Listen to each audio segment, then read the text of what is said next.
Okay.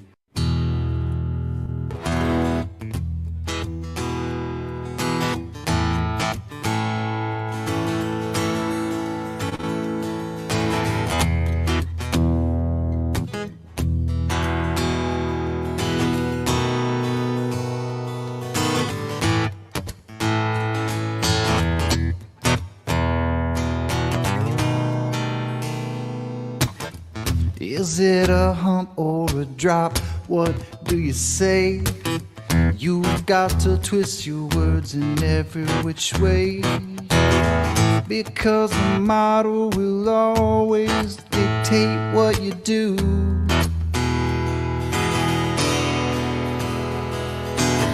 Everybody knows that you've got the model affliction blues.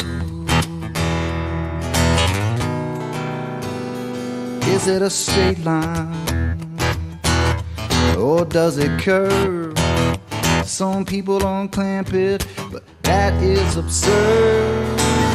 We all know that the model dictates what you do.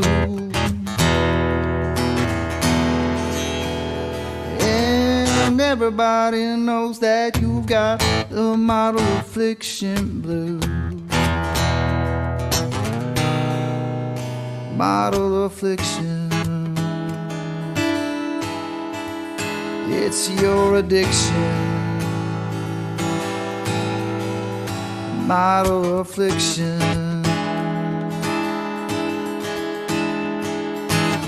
it brings you so much pain. It's your ball and chain.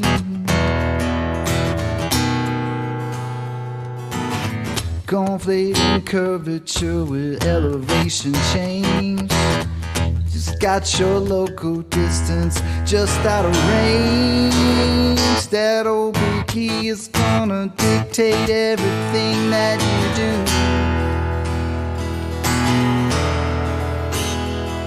And everybody knows that you've got the model affliction blues.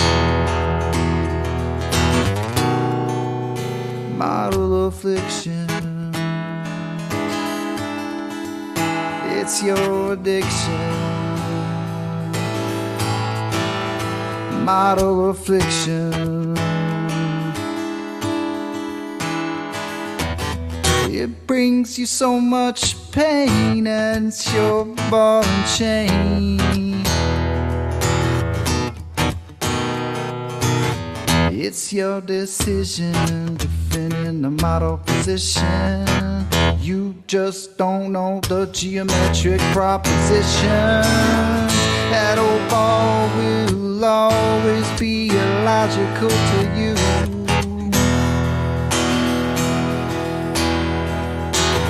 That's why perpendicularity is a puzzle to you.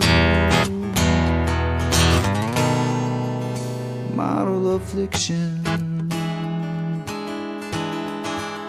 it's your addiction. That old model affliction, it brings you so much pain. It's your ball and chain. And everybody knows that you've got the model affliction blues.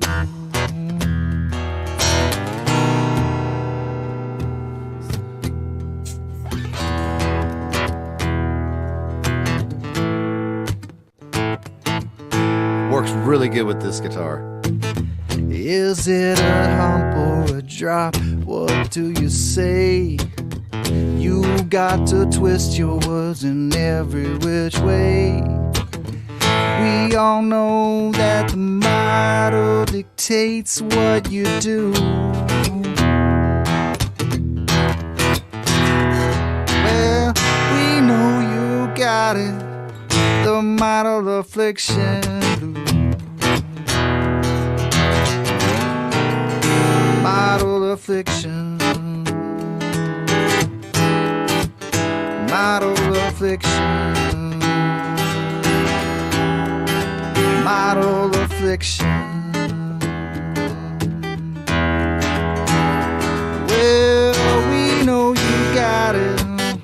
the model affliction blue.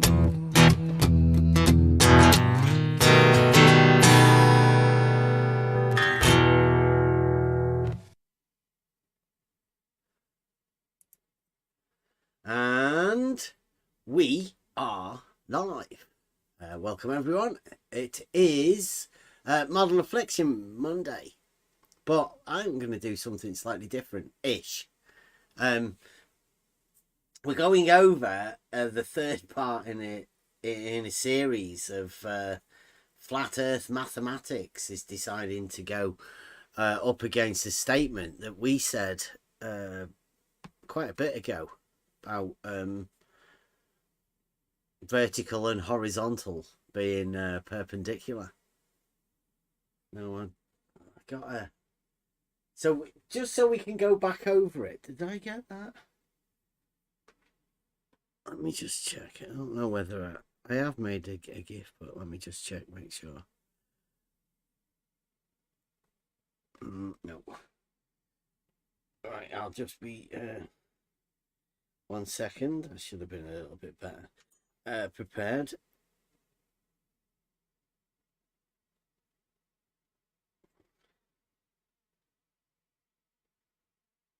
Right, here we go.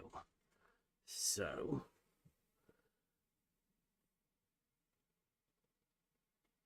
we'll just post this in the live chat. So this is the original statement that we did a bit ago. We started off. I did a statement of how to tell with the 1 degree for 69 miles. Now, this has never been rebutted by anybody, and it's led to a chain of 3 videos, the third of which we will go over tonight.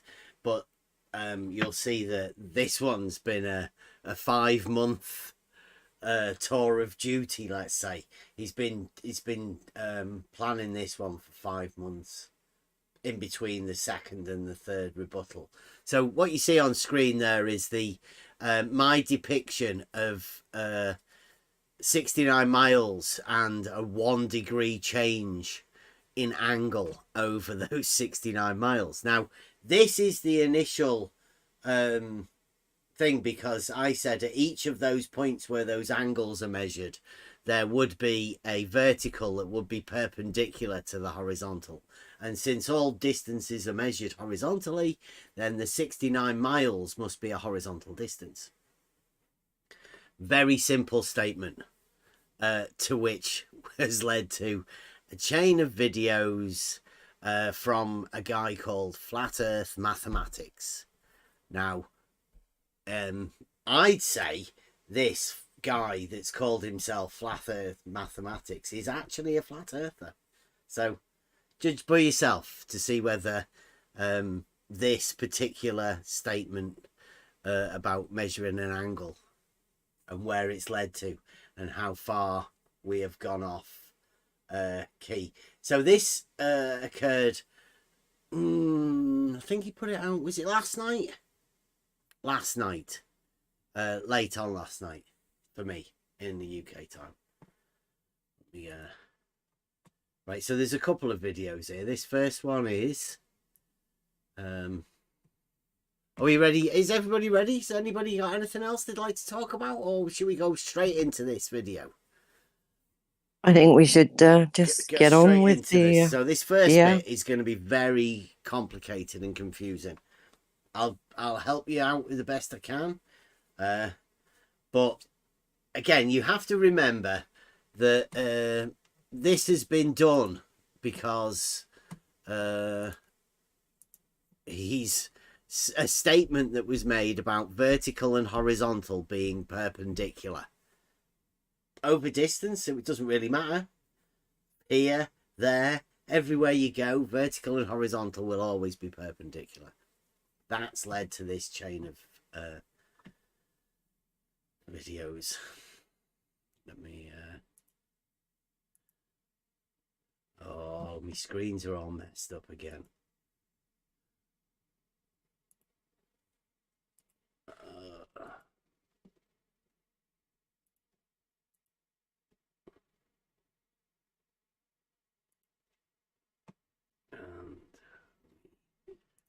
to that.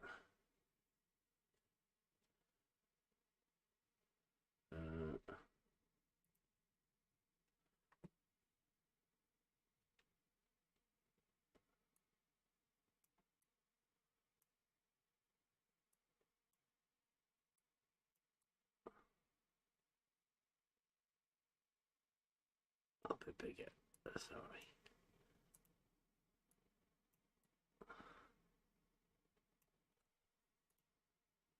Okay. So you can see that, you guys in the Discord, you can get that as well. It is rebuttal to Bev and the Try Thinking crew, right? Now, I'm not too sure about who the Try Thinking crew is, unless he's talking about my family and my sons, which I'm not too sure. Think there's your first step mistake. I think he means the On the Level crew, right? Because this video channel is Try Thinking, but the Try Thinking crew is mainly me and my family, right? You'd all agree with that. You guys don't think you're Try Thinking crew, do you? Never once entered my mind. So the On the Level crew, right? That's the server. That's what it is. So I take exception here to Flat Earth Mathematics misrepresenting the Try Thinking crew, because this is a rebuttal to the vertical and horizontal that we did. I mean, if he... yeah. Okay, so... And the metaphor episode. You'll have to listen out for that. Let me make sure the volume's all right on this. Right, okay. Again, as always, let us know. I'll pause it if you think there's anything, if you hear anything a bit strange, but if we can try and get through this one, and then we'll talk about it in the next video. Okay. Rebuttal to Bev and the Try Thinking crew, round 3, the metaphor episode. Here's what we'll cover in this video. Math challenge, no Globers allowed, sorry. Revisit prior videos, specifically the math puzzles. Cat Vet Matt visits the Shy Drinking Podcast. Hilarity ensues. Defining vertical, horizontal, and level in the real world. Super Mario Galaxy and how it relates to vertical, horizontal, and level. And let's learn some basic shapes. Part 1, Math Challenge. Before we get started... Right, so he's scripted this into these particular bits. It took him 5 months to do this. Super Mario, really? Yep. Yep. I did hear correctly. Okay. Yeah. Right, okay, so this is... You can remember off with his maths challenges. There were mainly math tricks that he... I don't know. He's just trying to confuse his audience, and he never actually comes up with the answer to them. It's really strange the way he does these math challenges, but I mean, it must be his sort of thing. Let's hear it anyway. Let's give him the chance. Part 1, Math Challenge. Before we get started, let's have a math challenge, but this one is only directed at the folks who don't know the Earth is a globe. I'll ask 2 questions. Can you find the slope to a graph? And how about the perpendicular to the graph? Let's review that finding the slope of a graph is found by plotting 2 points, then counting the rise and run between them.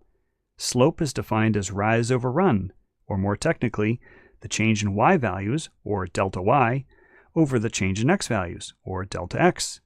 Thus, the slope of this graph is 1/3. If you draw a perpendicular line... Slope is 1/3. It's 1/3. As you can see here, rise over run.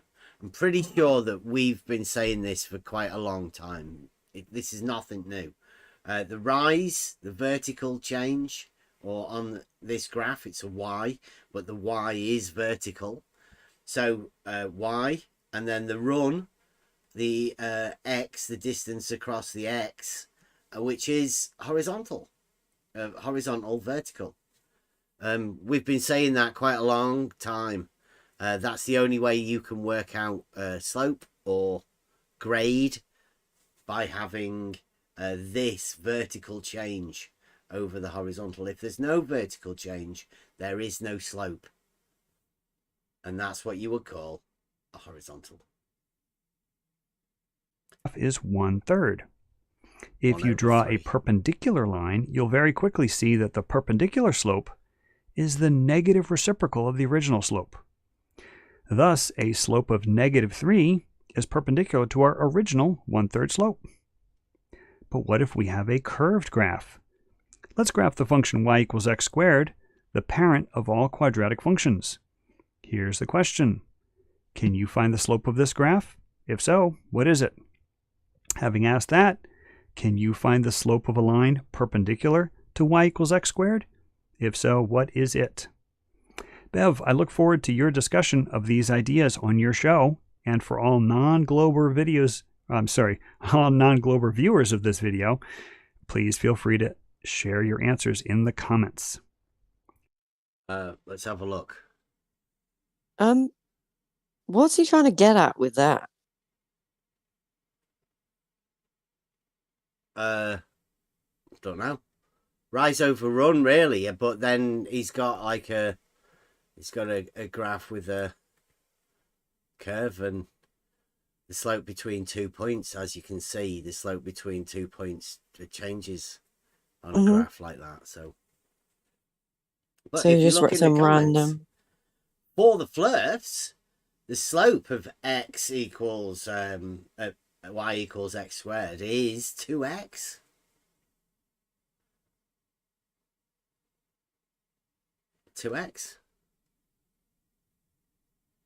Look. So nobody needs to worry about that. It's been answered for everyone. It's 2x.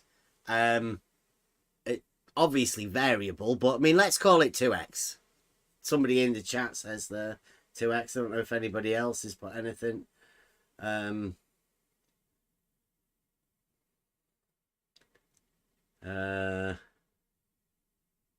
Yeah, nobody else is bothered about that, so he'll look forward to our discussion, and there is no discussion about that. Yeah, I was going to say I don't particularly see what that's got to do with anything. Nope. So we'll just move on. Yep. I'm sorry, all non-Glober viewers of this video, please feel free to share your answers in the comments. Part 2, Revisiting Previous Episodes. Remember, what started this all off was what Saragaki presented as a proof. No, what started this off was the fact that I was doing the 69 miles. He listened to it while he was on his way back from work. That's what he told us. This is just a perpendicular proof, unless he thinks this is similar to the horizontal. If you remember the picture I had at the beginning, this is very similar to it. This is what triggered Charles at the beginning into making this series of 3 videos about horizontal and vertical being perpendicular. This is just a perpendicular proof within mathematics with vertical and horizontal in the positions that are perpendicular to each other. I mean, this would qualify as a true statement about horizontals and verticals, except for people like flat earth mathematics. So this is him going over this. I'll go back over that. Part 2, Revisiting Previous Episodes. Remember, what started this all off was what Saragaki presented as a proof. And it certainly looked like a proof, as all the steps seemed to be valid. It is a proof. But there was a fatal flaw. There was a fatal flaw, right? Does he say what it was?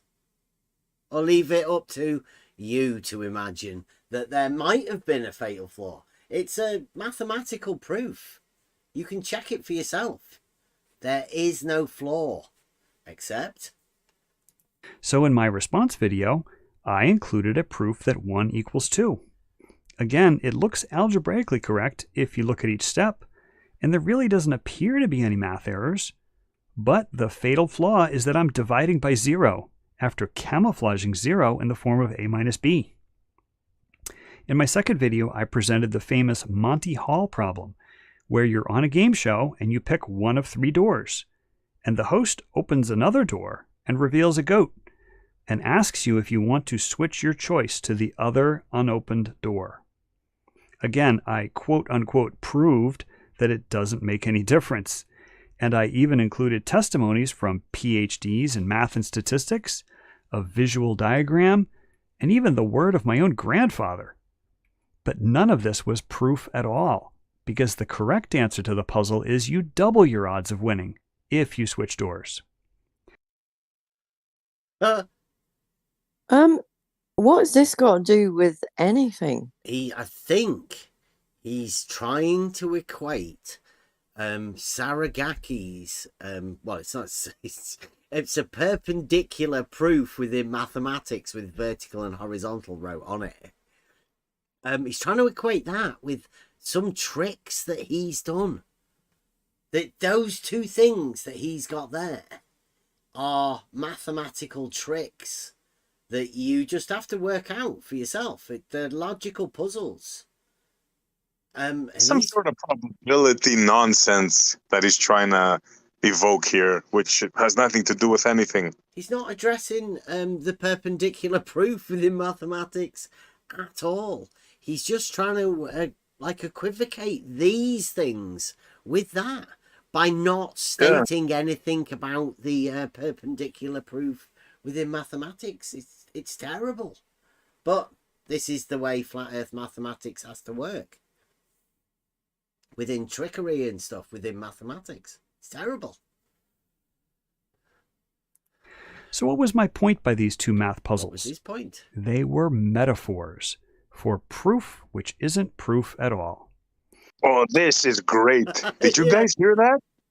This, I even commented on this. First time I ever commented on this channel. Those two are proofs for, is a metaphor for proofs that aren't proofs. I mean, at all. What's he talking about? That blew my, that's like, you're in La La Land right there, Charles. I'm sorry, bro, but you are. Listen to this again.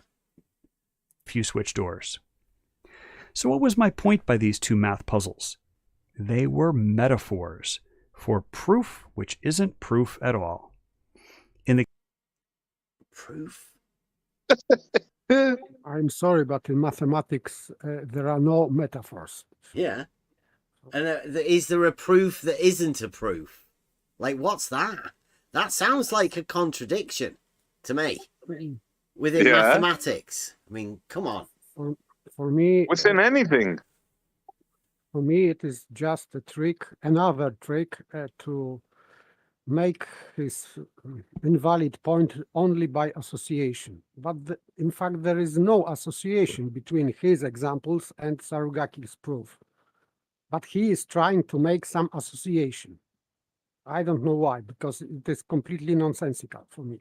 There's no associations here to be made. When you say proof is not a proof, it's like saying a dog is not a dog or a cat is not a cat.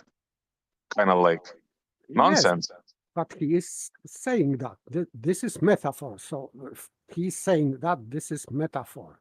So metaphorically, for him, his tricks are proving metaphorically that Sarugaki proof has fatal flaw. Nah, I wouldn't even give him that. It's just sheer nonsense. Yeah, of course. If anybody wants to come and check the perpendicular proof, they can come and have a look at it at any time. In fact, it's on the screen there on his video. So it's an easy proof to see. It's very mathematical, and this is the original thing. So forget he's put two mathematical tricks in his earlier videos without stating they were tricks or anything. He just let us derive the trick that was within them, And now he's letting everybody know that they were metaphors for an actual mathematical proof. I mean, that's terrible. Yes, it is terrible, especially that his first example with letters. So, and he admits that this is dividing by zero. So it is just error. It's hidden here, and we resolved this some time ago. But this is just error, algebraic or arithmetic error, or whatever. The second example is within statistics, but this is geometrical proof, logically consistent. So his examples have nothing to do with Sarugaki's proof. Anyway, so I would say that it cannot be even a metaphor. Yes, you are right, Beth. This is completely terrible. Yeah, there's nothing metaphorical about it. Yeah.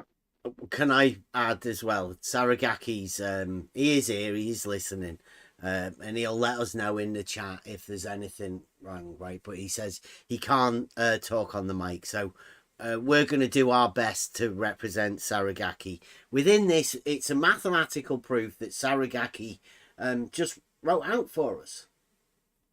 Basically, that obviously has triggered flat earth mathematics into this.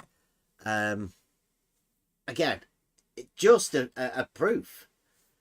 Anybody can check this proofs for themselves. They're mathematical proofs, but this one's a very logical mathematical proof. Yeah, and 3 doors with a goat on one of them isn't gonna cut it, Charles. Well, Sorry. It's like a Monty. He's a trick. So anyway, we'll carry on. I don't want to spend too much time on this because he spent 5 months making this, and In the case of Saragaki's quote-unquote proof, the fatal flaw is the words horizontal and vertical, which aren't defined in Euclidean geometry at all. the fatal flaw is words that are vertical and horizontal are perpendicular, right? It's a perpendicular proof that has vertical and horizontal wrote on it. But he's got a problem with the words. Not the mathematical proof or anything, the words. If that isn't a semantical problem that he's got, then I don't know. Like, they are straight lines. Vertical and horizontal are straight lines or planes, and they mathematically apply to the perpendicularity. Equating them to 2 mathematical tricks, one where he divides by 0, is ridiculous. But again, just words. He's got a problem with the words. He's put a no sign on it. No vertical and horizontal.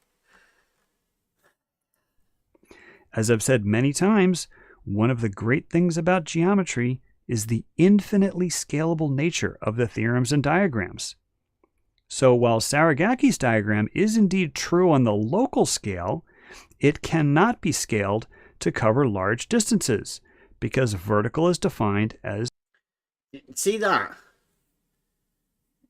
How can't you scale a straight line from a small scale to a big scale? Like, what's the difference? And why is he stating this? It sounds ridiculous. Because he's changing straight line into a curve. But in Sarugaki's proof, there are no curves. He's scaling a straight line to turn it into a curve. Yeah, exactly. Doesn't happen. It's not how scaling works. I would say that this is his fatal flaw. Yeah. Here. Yeah, he's exposing his own trick. This is the trick he's trying to perform on his audience. Whoever else is listening to it. while Saragaki's diagram is indeed true on the local scale, it cannot be scaled to cover large distances. Yes, it can. It's a straight Yeah. line. Yeah, straight line. That's You the can idea of extend it. scale maps. I don't know what it is. Mathematical scale works because you are using straight lines.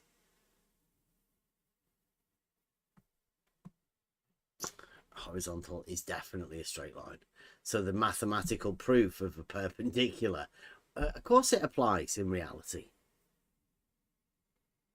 Sorry, paper. No, and by the way, vertical is also straight line. Yeah. So we have two straight lines. Within the perpendicular relationship, and that perpendicular relationship has a mathematical proof that is scalable, right? You can just Surely. do whatever you want with it. It's a straight line.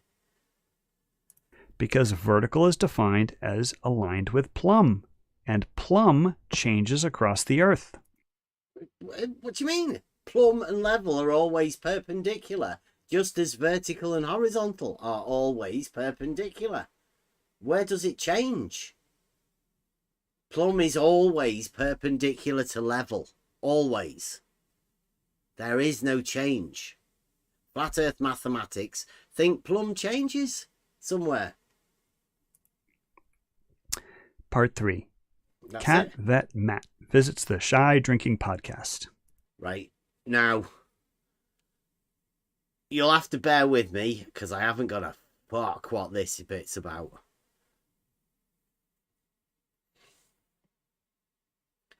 Plumb is always vertical, and vertical doesn't change from being vertical. Let's just say the way he ends this, I think, is very suspect. Part 3. Yeah, look. The infinitely scalable nature of the theorems and diagrams. So while Saragaki's diagram is indeed true on the local scale, it cannot be scaled to cover large distances because vertical is defined as aligned with plumb, and plumb changes across the earth. It just ends it and that, literally. And he said that vertical is defined as aligned with plumb. Yeah. It means that a plumb line establishes vertical, and it is not definition. Seriously, but it is what plumb bob is doing. It's like water level is establishing horizontal. Likewise, plumb is establishing vertical. So I wouldn't name it definition, but okay. But he is begging the question that they are diverging, and he is not explaining why they are diverging, or if someone measured them being divergent. It's just saying that they're not the same, but they are. Everybody knows that plumb and vertical are the same everywhere. Wherever you have them, that you know what plumb is or vertical is. It's going to be perpendicular to level wherever you are. To suggest that it's not the same when it's called the same thing and it is perpendicular to the same thing wherever you are, there's no difference. Yes, but that's why I said that he is begging the question. This is begging the question because he is assuming that they have to be divergent, and of course of model, etc. But it doesn't matter. It is still begging the question. So this is his second fatal flaw here, begging the question that plumb bobs diverge. So, and this is fallacy, logical fallacy. So the burden of proof is on him, not on us. Yeah, the way I see this is he's recapping the things, because remember what the first one was, a rebuttal video to just a live stream that we did about vertical and horizontal being perpendicular. He then obviously made some mistakes with it as we went over that, and he had to make a second one. And this is him recapping all of them and trying for him to fix the problems. The first one was the problems with the maths challenges that he stated earlier, right? They were meant to be metaphors, but nobody was told about that, and the metaphor doesn't even make sense. Then he's going over the prior videos, and the prior videos was obviously Saragaki's proof, perpendicular proof, that he's tried to just rebut that there by saying it's a proof that isn't a proof by waving a magic wand over it. Very strange. And now this one, I don't know what this is. This Cat Vet Matt visits the Shy Drinking podcast. A little bit of it gets explained later on, but this is strange as fuck. Part 3. Cat Vet Matt visits the Shy Drinking podcast. Okay, for a bit of fun, we'll eavesdrop in on a conversation that the Shy Drinking podcast crew had with a fellow named Cat Vet Matt. So I was saying, cats aren't the only four-legged mammal that people keep as pets. What? You're saying that cats aren't four-legged mammals? Nonsense. It is impossible. That's not what I said at all. Sure, cats are four-legged mammals. No argument there. But all I'm saying is that cats aren't the only four-legged mammals that... You just said it again. Cats definitely have 4 legs, and they are mammals, everyone. What kind of veterinary school did you go to? You bloody veterinarians are all the same. Don't they teach you that cats have 4 legs? That would be a violation of the law of identity. I'm fascinated by the psychology behind Cat Vet Matt saying that. And you call yourself a cat vet? Imagine being a cat vet and not knowing that cats are 4-legged mammals. I hope the gag is obvious. Lev is reversing what Cat Vet Matt is saying and then taking that obviously false idea to absurd lengths. It's a metaphor for my saying that while Anyone? What did you just listen to? Yeah, please. What is this? Like, someone explain to me what grown adult makes that. Anyone? Don't even know what that is. Well, that's what I mean. I would please explain, femboy, if you're out there listening. Please explain, because so far you seem well. I don't know. Are you okay, Charles? Is my question. He's worked on this for 5 months. I mean, what was that? He scripted that. He's found some computer he's used voices. Mm-hmm. So he's wrote all that. He's scripted it. He's wrote it into the script and got them to do it and pieced it together. Wait, what? But it's all about him, because it looks like he likes cats and Guinness. And Saragaki. You got 5 months rent-free there, Saragaki. But I mean, if Saragaki and you have made him make that, then wow. Yeah. Wow.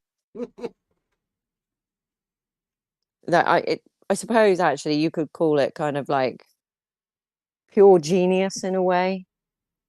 Not in the typical genius way, of course, but Flat Earth mathematics, right? There's only somebody named Flat Earth mathematics that could make something like that, script something nonsensical.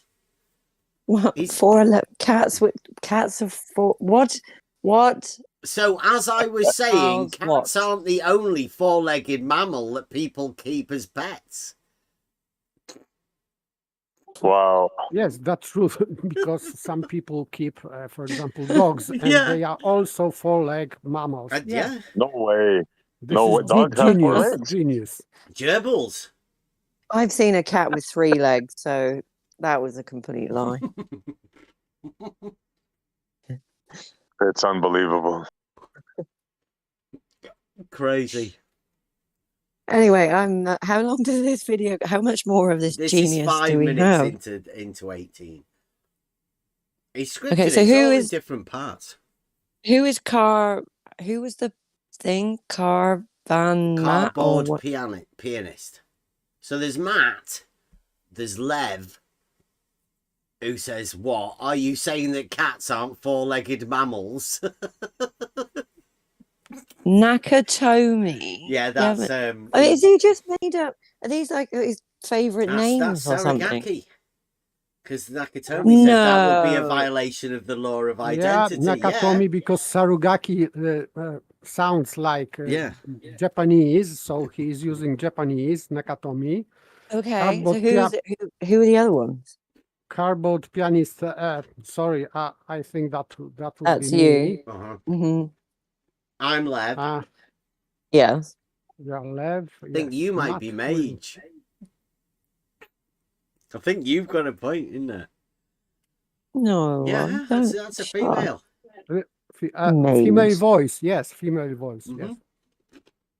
Oh, I got a cameo up here. Thank you. And Charles. Devon, that's Kev. Mage. That definitely stands for Emma, for sure.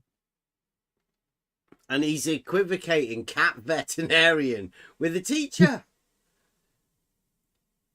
Okay.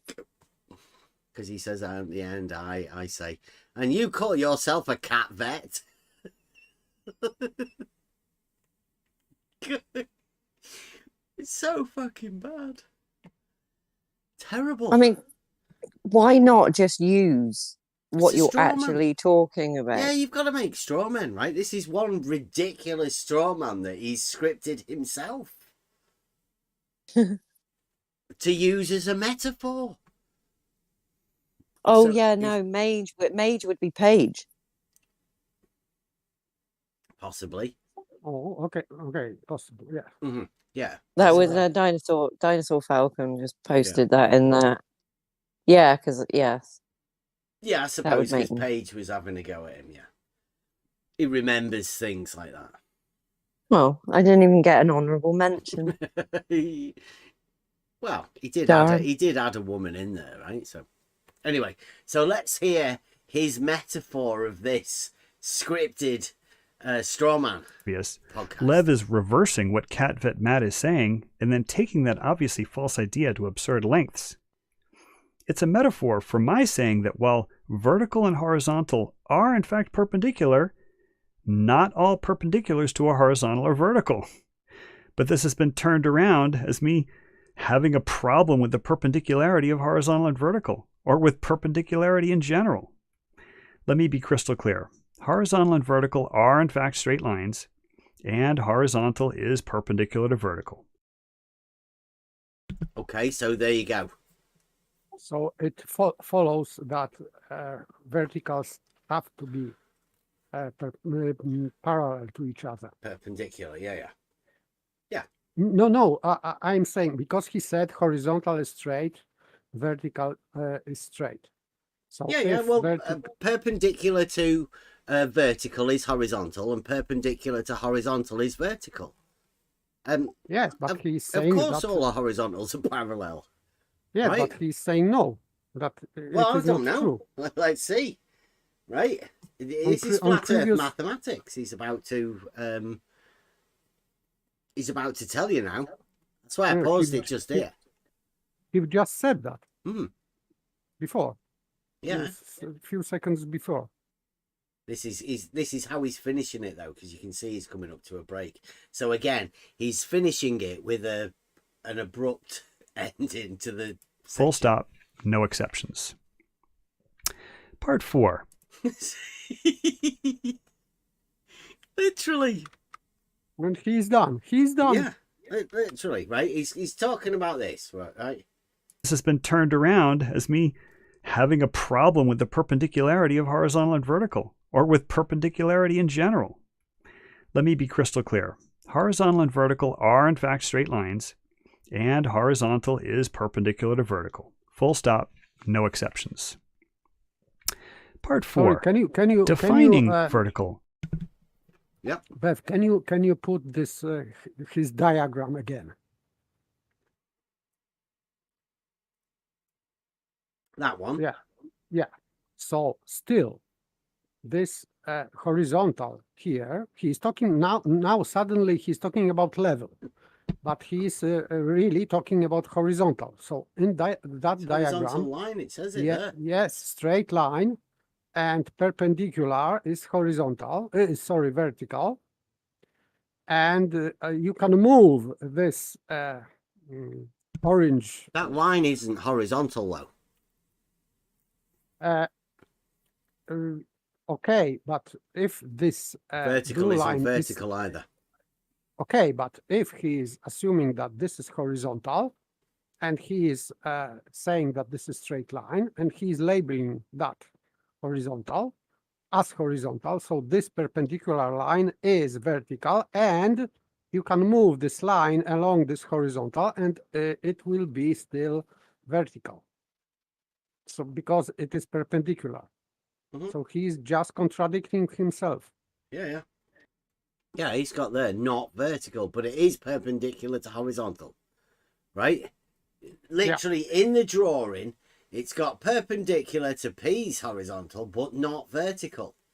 Remember that in that thing there that he's just wrote, perpendicular to horizontal, but not vertical. What's he say? It's me having a problem with the perpendicularity of horizontal and vertical, or with perpendicularity in general.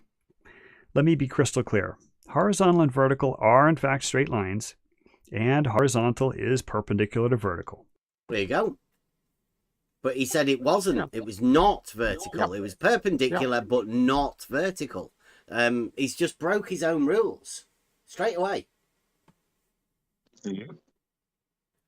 Don't need to go over that anymore. Completely full stop for himself. No exceptions. Part 4. Defining vertical, horizontal, and level. Here's a question. Do you agree with these two definitions? Vertical is aligned with plumb. The string of a plumb bob at rest is vertical. Yeah. And horizontal is a straight line or flat plane that is perpendicular to vertical. Yes. In other words, a line or a plane perpendicular to the string of a resting plumb bob is what we call horizontal. Now for the third definition. Level is very similar to horizontal in that it is perpendicular to vertical. While horizontal is a ruler straight line, level is smoothly continuous. What's that? Smoothly continuous. I mean, what? That's not mathematical at all. That's flat earth mathematics, redefining through the word usage of shit that he's just making up. That's where the detachment from reality happened, right there. Mm-hmm.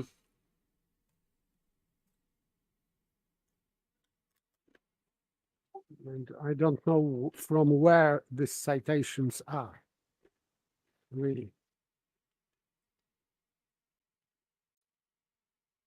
Do you want to listen to that again? I mean, I don't want to labor over to the this, string of a resting plumb bob is what we call horizontal. Now for the third definition. Level is very similar to horizontal. Level is very similar to horizontal. No. That means not the same. Well, yeah. It is perpendicular. It's saying it's perpendicular. Yep. And then double speaking in the very next word. Mm-hmm. In that it is perpendicular to vertical. It's perpendicular to, so level's perpendicular to vertical, and so is horizontal. Yeah, so how are they very similar? They're very, very, very, very, very similar, like identical. Like the same. Yeah. Identical. Not the same. That's the implication there. Very subtle, but there. Mm-hmm. And this is the new attempt at flat earth mathematics, bringing in a new word usage. Now, nobody else has ever heard this before because he's making this up. But if you hear it, let's see what happens. I don't think it's going to take on. While horizontal is a ruler straight line, level is smoothly continuous. So they're both perpendicular, and horizontal is ruler straight, and level is smoothly continuous. Who's ever heard that before? Raise your hands. No, I've never heard it. No. If horizontal is ruler straight and level is also perpendicular to vertical, it means that level is also ruler straight. Yeah. This is if it's like perpendicular to something, then it's dead straight. You can't have whatever is smoothly continuous. Yes, if A is equal to C and B is equals to C, it means that A is equals to B. So this is what you can make this. You can apply this, let's say, axiom here. If level is perpendicular to perpendicular to vertical, as flat Earth math states here, and vertical is also perpendicular to horizontal ruler. So it means that they are the same. You can apply this axiom here. So no way that this is very, very similar. No, nothing like that. This is just law of identity. Yeah, this is flat Earth mathematics trying to weasel in some sort of a straw man type argument, like he's just concocted that shy drinking podcast. He's doing a very similar thing here. He's having to manufacture a non-argument for people to use. He's trying to avoid dichotomy. So he's putting something in the middle. So he's trying to avoid a rule of excluded middle. Mm-hmm. He's trying to include the middle. Yes. So this is very, very similar. So yes, this very similar is this one, something in the middle. He's trying to weasel in. It's that, but not that. But a little bit, almost like that. It's a diletheism, not that, isn't it? Like yes, sort exactly. of the same, but not quite the same. But slightly different. Now this is contradiction. Similar is not the same in mathematics. Yeah, and everywhere else. Okay. Nice try, Charles. Yeah, let's go. I hope you agree with what the Civil Structure website has to say, in that a level surface is perpendicular to gravity, and that the surface of still water is level. Yeah, truly level, it says. Truly level surface. So the truly level surface is the surface of liquid water, which is defined in the dictionary as a horizontal condition. It's a tool for establishing a horizontal plane of reference. Truly level. And also normal to plumb at all points. Where would vertical be normal or perpendicular to a horizontal? Anyone? That's right. Everywhere. At all points. Yeah. So I'm reading that, and he's underlining that, but strange, because it destroys their claim that this is only at the midpoint. Yeah. Because it says that this is at all points. All points, yeah. Every point, everywhere, every point, vertical and horizontal, is perpendicular. Yep. Okay, let's in go. Their fantasy, we have them saying now that it's only at one point. Yep. Well, we just listen to mathematics here, flat Earth mathematics, telling us at all points. We don't need to bring anybody else in. We just go off what he's saying, and literally. Oh, he said all points. Down here. Yeah, it's here. I misunderstood. Okay. Screen. Yeah. Okay. Yeah. Right. We're with him. Yeah. And that a level line is normal or perpendicular to plumb. Can we stick with these three definitions? At all points. You missed that bit out. Can we stick to all three? Let's see. Vertical is aligned with plumb. Horizontal is a straight line perpendicular to vertical. And level is also perpendicular to vertical, smoothly continuous over the earth. Regardless of... That's magic talk. We all know what that means. Yeah, don't be tricked by his picture of this. Yes, level is also, but so you think smooth means curved here in this instance? In the picture he's drawn here, yeah, he's got level being different to horizontal, yet mathematically it's identical. And by the way, he is if he's saying that level is continuous over the earth, it can be also straight line. Mm-hmm. So he doesn't say that it has to be curved. So it is meaningless. His addition is completely meaningless. Just this picture. Magic word. That's a magic word. Well, Continuously no. Well, I mean, he's just using words, right? But the picture is what the magic trick is. Yeah. Because the words mean nothing. They're identical, but picture shows different. To the shape of the earth, these three definitions should be ones on which everyone can agree. Part 5. Right, okay, so he just said these three are something that everyone can agree. Yet one of them, he's just fucking made up. Nobody's ever even heard it before. Continuously smooth. Yeah. He's making shit up and saying that everyone can agree on it. Yet nobody's fucking heard that before. So how can anyone agree on stuff that they've never heard of? Bad show again. Sorry. He's ending every one of his points with an utter failure so far. Now this, he said he was going to do this. I don't know. Like, look. Super Mario Galaxy. Super Mario.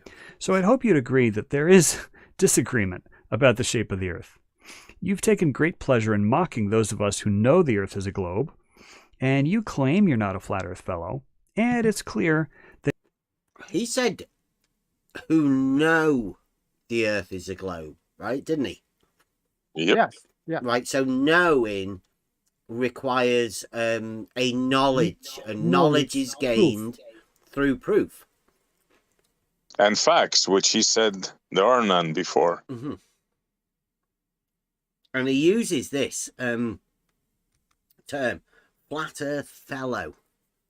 And he's called flat Earth mathematics, right? But the inclusion of this fellow is a very strange thing. Listen. About the shape of the Earth. You've taken great pleasure in mocking those of us who know the Earth is a globe, and you claim you're not a flat Earth fellow, and... You claim you're not a flat Earth fellow? Is that a sorority or something? I never heard of that. Yeah, I think Alpha, Gamma. I think a fellow is somebody part of a culty group, says the guy called Flat Earth Mathematics. And then you claim you're not. I don't know who he's talking to. It's a rebuttal to Bev and the try thinking. Well, Bev is try thinking.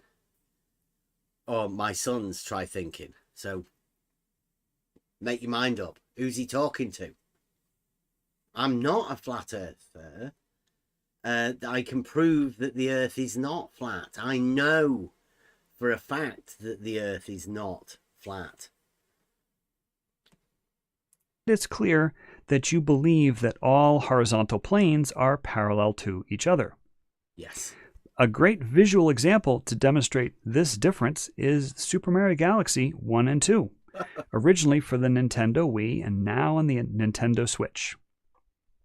I want to make very clear that I'm only using this as a metaphor. It's a video game designed with fun in mind, and the physics of Super Mario Galaxy are cartoon physics. The game designers did not set out to simulate Earth or any other planet. Their goal was to provide a fun experience for children and adults alike.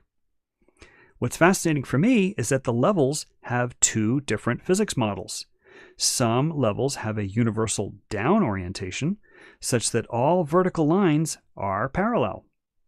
This matches the original design of the side-scrolling 8-bit Super Mario Bros. From the original Nintendo Entertainment System.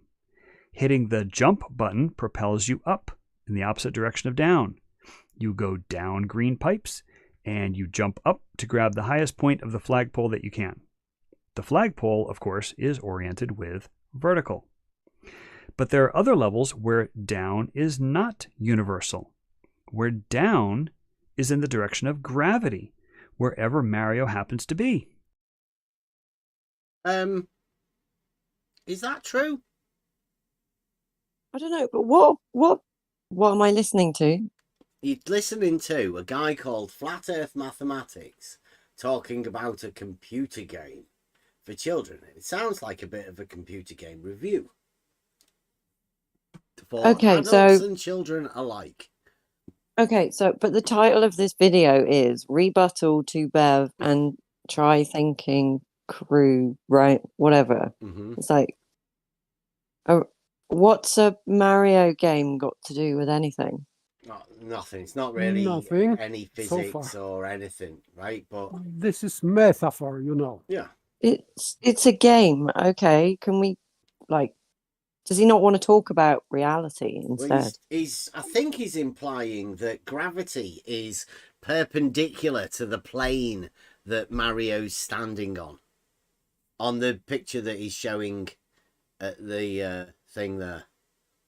He's trying to show different downs. Is what he's doing, and put that in reality. This is what he's doing by using a Mario game. Yes. Yes. So he's proving by using this metaphor. Yeah. Uh-huh. He's trying to prove something. Maybe, I don't know. Well, he's showing there that what he's calling gravity is acting perpendicular to the plane that Mario's standing on. So what he thinks gravity is perpendicular to the plane that Mario's standing on. Yeah.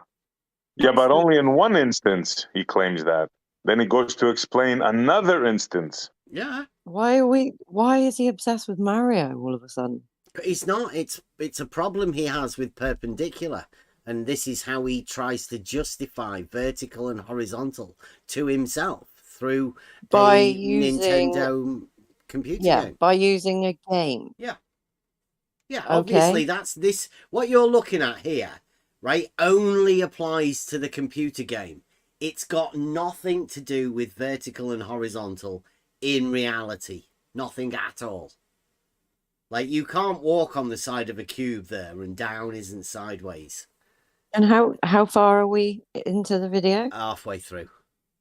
Halfway. So far. This is the longest bit. This is the Mario Galaxy. But this is I don't know what part is the rebuttal. Well, you'll see the whole thing no comes part together. so far. From beginning of this whole clip, there are no rebuttals. This is crazy. I'm going to sort of let it play for a bit, and then we can for carry physics on fans, over check it. out How Spherical Physics Planets fans. Bent the Rules in Super Mario Galaxy by Jasper on YouTube, which is where I got many of these images. This leads to a lot of fun play action as you navigate your way around spheres, small and large, around a rounded cube, and even on a stainless steel flying saucer.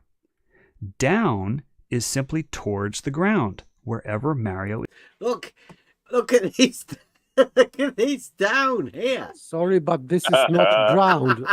I would never name it ground. Sorry. Yeah, this down here is towards the ground. What is he even doing? This is not a ground. Sorry. He's going to try to put this in to relate this to reality. Watch. Charles. Is standing, and up is the opposite of down. Hitting the jump button sends Mario in the opposite direction of down. Let's explore one level where there's a universal down. You can see that all verticals such as the tall tree trunks, are Universal parallel, down. and that the different I don't know which horizontal bit's flat more grassy ridiculous, the planes cat are bit or this parallel to bit. one another. It matches our two definitions got plum of bumps. vertical being plumb and horizontal being perpendicular to vertical. There are various power-ups throughout the games, and one of them is called the spin drill. You must be standing on dirt for it to work, and when you activate your spin drill, you initially drill down until you pop out the other side. In planet Earth terms, this is antipodal. There's You one see? level where you have to defeat a mini-boss by using your spin drill. In this mini-boss battle, they actually show a cross-section of a dirt planet, and you run around the surface strategically using the spin drill when Dig-a-Leg is antipodal to Mario. So let's freeze this scene and ask a few questions. What is vertical for Mario? What is horizontal for Mario? But what is vertical for Dig-a-Leg? What is its horizontal? Now clearly these horizontals are intersecting. What about verticals elsewhere around the dirt planet? They're all aligned with plumb by definition. Let's clean up the diagram a little bit. By definition, plumb Yes, and is vertical, right? That's the word, like, and it's not a definition. Plums established the vertical. yes, and his horizontals are not horizontal. Sorry. No, it's obviously not horizontal, but he's in computer game land, and he is called flat Earth mathematics. So this is the best that they can do. He just drilled through his fantasy. Unbelievable. Mario's horizontal and vertical are in fact perpendicular, but constructing other perpendiculars to Mario's horizontal do not make verticals, since most of the places on Mario's horizontal are not aligned with plumb. Mario's horizontal. I mean, come on. Listen to somebody talking about Mario's horizontal on. You're gonna see an entry on the wiki now about Mario's horizontal. Yeah. To review, horizontal is perpendicular to vertical, but all lines perpendicular to horizontal aren't necessarily vertical. Listen to that. They are. Listen to what he says. Plumb. To review, horizontal is perpendicular to vertical. Horizontal is perpendicular to vertical, and everyone knows that mathematically perpendiculars work because you have one straight line. Which one's perpendicular? Who knows? They're both the same. They're both perpendicular to each other. Not one more so than the other, but listen to this. But all lines perpendicular to horizontal aren't necessarily vertical.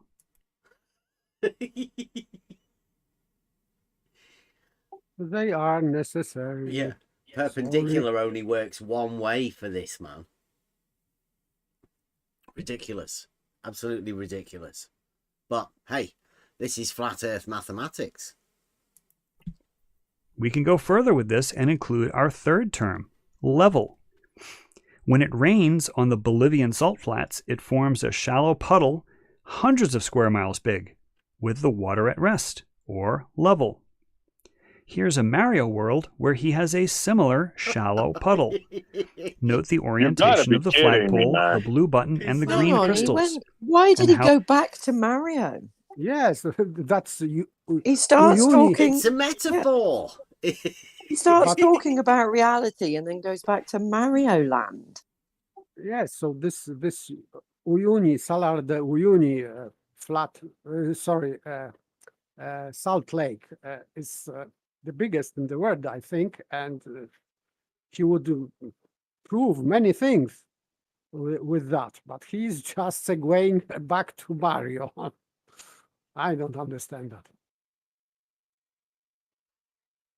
It's embarrassing seeing as this starts from vertical and horizontal being perpendicular. And this is where you end up making things. It's crazy. How they're all normal or perpendicular to the surface. The water level curves around the spherical shape of the world. Level is perpendicular to plumb, but smoothly continuous with level in other locations. He's obviously selling this smoothly continuous. That's his. I love that shit. Yeah. There has to be a meme at some point. Smoothly continuous. Definitely. We have to figure out something that really represents smoothly continuous. Yes. I have an idea. I don't think Charles will like it. I think that it might be still straight line. This is smoothly continuous. I have suspicion. Very smooth as well. Yeah. You're thinking logically, nah, has nothing to do with straight, I assure you. The Mario games are filled with environmental puzzles, such as this roughly spherical world. Mario must reach this high platform, but he can't jump that high. So if he floods the world with water, knowing what you know about gravity, can you picture what the water level will be after it's flooded? Remember that water at rest is level. Will it be in the shape of a plane? Will it look like a cube? Let's play. Here we go. So there he goes with his spin drill. He hits the water fills up, and it forms a sphere. The water surface is level, and he's able to grab his power star. Super Mario Galaxy has been played by Magic, right there. Yeah. But he said that this Mario couldn't get up. Yeah. And he's saying about up. So the top of this ball. It's too high. So not in every direction. Sorry. millions of children across the globe. If they can understand the physics of gravity, so can you, Bev. See, the physics of gravity within Super Mario Galaxy by Flat Earth Mathematics. It's great, isn't it? I would say that it is not even realistic, even in the game. Well, that's how he ends it. Yeah, like a challenge for suffice. fucking gravity within Super Mario Galaxy. Well done. Yes. Yeah. I mean, like if kids gravity can proven. work out what gravity is from that, I think we ought to be telling Nintendo that they've made an educational tool out of Super Mario Galaxy. Well, I bet they didn't even know that. Flat Earth Mathematics is using it as an educational tool for physics. I would say that instead of passing exams, you can just make to next level Mario Bros game, and then you will pass an exam. But you see how they pull that subtle movement? See, they do this a lot, eh? They go from reality. See, he talked about a plane, right? Of water being level, right? And then right away, he brought reality into a fantasy model, right? That's what they do. Yeah, that's what they do. And try to change it. Like first use reality and then bring it into a model and then change what that means.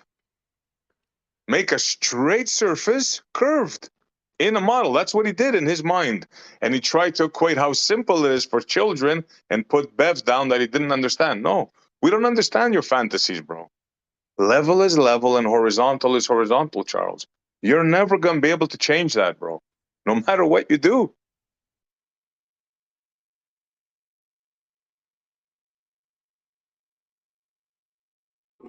Right, so next bit. I might have made a meme, Bev. Oh no, are you sure you've not done a spelling mistake? I might have done. Well, fix it. Nobody else can see it yet. Oh, yes. Okay. Dang it. So we're on to let's learn some basic shapes. Part 6. Let's learn some basic shapes. Okay, Now for a bit of fun. Bev, I'm going to try to teach you some basic shapes. Are you ready? Let's go. Okay, Oh Bev, my. look at this shape. What do we call this three-sided shape? We call this a square, but No, a square has 4 equal sides and 4 right angles. What you have is a triangle made up of 3 sides and 3 angles. Okay, let's try again. Let's say you were matching shapes into these outlines. What would you use to fill in this triangular shape? we'll just use the square. Okay, you grabbed the right shape, but we don't call that a square, we call that a triangle. Okay, Bev, let's make this easy. With a square, a circle, and a triangle. We call this a square, we call this a circle, and we call this, Bev? We call this a square, but Oh! Thanks for being a good sport, Bev. But this skit is a metaphor. What I was doing is... it's another metaphor. Obviously. Thanks for being a good sport. For anybody not actually watching, then he just took a clip of me in front of the whiteboard with my set square. You know what a square is, everybody does. very unfair and is called definition projection. Start with a word which has multiple definitions, such as square. And then when you use the term, I'm going to project upon you a different definition using my preferred definition, not the one that you had intended. A great example of this is straight line. We all know that in geometry, the Sorry, but you said square. You did say square, Yeah. but you showed what you are what you have in your hand. If you listen to what I'm saying, I say we call this a square, but right. Yeah. So he doesn't continue with the like. What else could I be saying? Like it's not actually a square. We call this a square, but it's not actually a square. Yeah. Is what I was saying, right? And everybody knows what a set square is. And you'll hear a little bit in a bit where Sean comes to let everybody know, right? So it's pretty obvious that he's never done anything practical, right? Otherwise, he wouldn't be bringing this as a particular argument, because I'm pretty sure there's lots of people out there screaming, yeah, that's a fucking square, mate. Like, you get, if you were on a building site and somebody said, pass the square, and you go, no, that's not a square. That's a triangle. You wouldn't last long, right? But again, this is flat earth mathematics. This is how flat earth mathematics works, obviously. concept of the shortest path between 2 points is known as the straight line. There are many ways to get from A to B, but only one of them is the shortest path. Now, in spherical geometry, or even with just a beach ball and a Sharpie marker, we can also have the concept of the shortest path. When people are talking about the concept, right? So he's talking about two different definitions of straight, equivocating the square with straight, as though there's two different meanings of straight. In this guy's mind, perhaps, but not in most people's minds, I don't think. I mean, we can ask as many people as you want. You can ask as many people as you want. How many definitions of straight are there? How can you get confused between straight and not straight? Well, specifically the surface of the sphere, they may also use the phrase straight line, meaning shortest path, even though this meaning is different from Euclidean geometry. It does say there, he's got it. It says, no, that intrinsically, straight and shortest are not necessarily identical. So when he's saying straight and shortest path, He's not thinking that they're the same thing. It's a contradiction in terms. The very words he's using, he's got contradictory definitions of the two words that he's putting together. They don't mean the same thing to him. Yet he wants you to be able to take that on with him. Straight and shortest are not necessarily identical. So if you have the shortest path, how is that not straight? Because they're not identical. Yes, but it means this text is saying that this shortest distance on a sphere is not straight line, not necessarily straight line. Yeah, so it says such curves are said to be intrinsically, like this, intrinsically in inverted commas. Yeah. So intrinsically straight. Note that, however, intrinsically straight and shortest are not necessarily identical. Yeah, so this is sophistry. Yeah. Because we know that the shortest is straight. So this shortest on a sphere is really not the shortest. Yeah, bunny ear. They go past the not shortest by saying it's intrinsically, which means not. Yeah. This intrinsically, what they've added there means not straight. Yeah. Such curves are said to be not straight. However, note that not straight and shortest are not necessarily identical. Sophistry, blatant sophistry. I don't think anything else needs to be said about that. People are going to take on straight for what it is. Straight is straight. If a guy came along called Flat Earth Mathematics and tries to tell you that straight isn't actually straight, then you know what to do. I'm pretty sure. By the way, on his diagram before, this little animated diagram, he said that this is the shortest path that one. Between even area. He's got a straight line in inverted commas there. Yeah, the shortest path between 2 points, the shortest absolutely in space, and he is drawing this in space. Yeah. So the shortest straight line has absolute meaning. You cannot say that on the surface of something, straight line is not connected to any surface. It is just distance between 2 points in space. So straight line has in mathematics absolute meaning, not contextual. Well, okay, let's get through this. As shown in this page from the Encyclopedia Britannica, great circles are the straight lines of spherical geometry.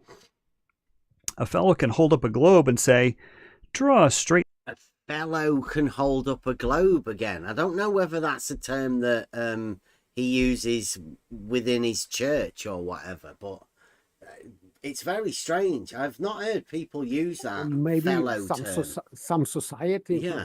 Who knows? A fellow might hold up a globe. I don't know anybody that holds globes up. Just weird. One of the, I don't know. Straight line from New York to Atlas. London, aka a geodesic or a great circle route. And someone else will insist that it's not a straight line because it isn't a Euclidean straight line. But like one of them, that's a straight line. Right there, it's got a ruler next to it, so that is a straight line. Somebody's bent this one here. This isn't a straight line. It's got shadows on it, obviously. There's a difference, right? So which one are you taking? What's he trying to do? Is a bit of form of diletheism here. He's showing you two things. Yeah. Confusing. Straight has absolute meaning. So, and this is ruler on the surface of some sphere. The ruler is straight, definitely. Yeah.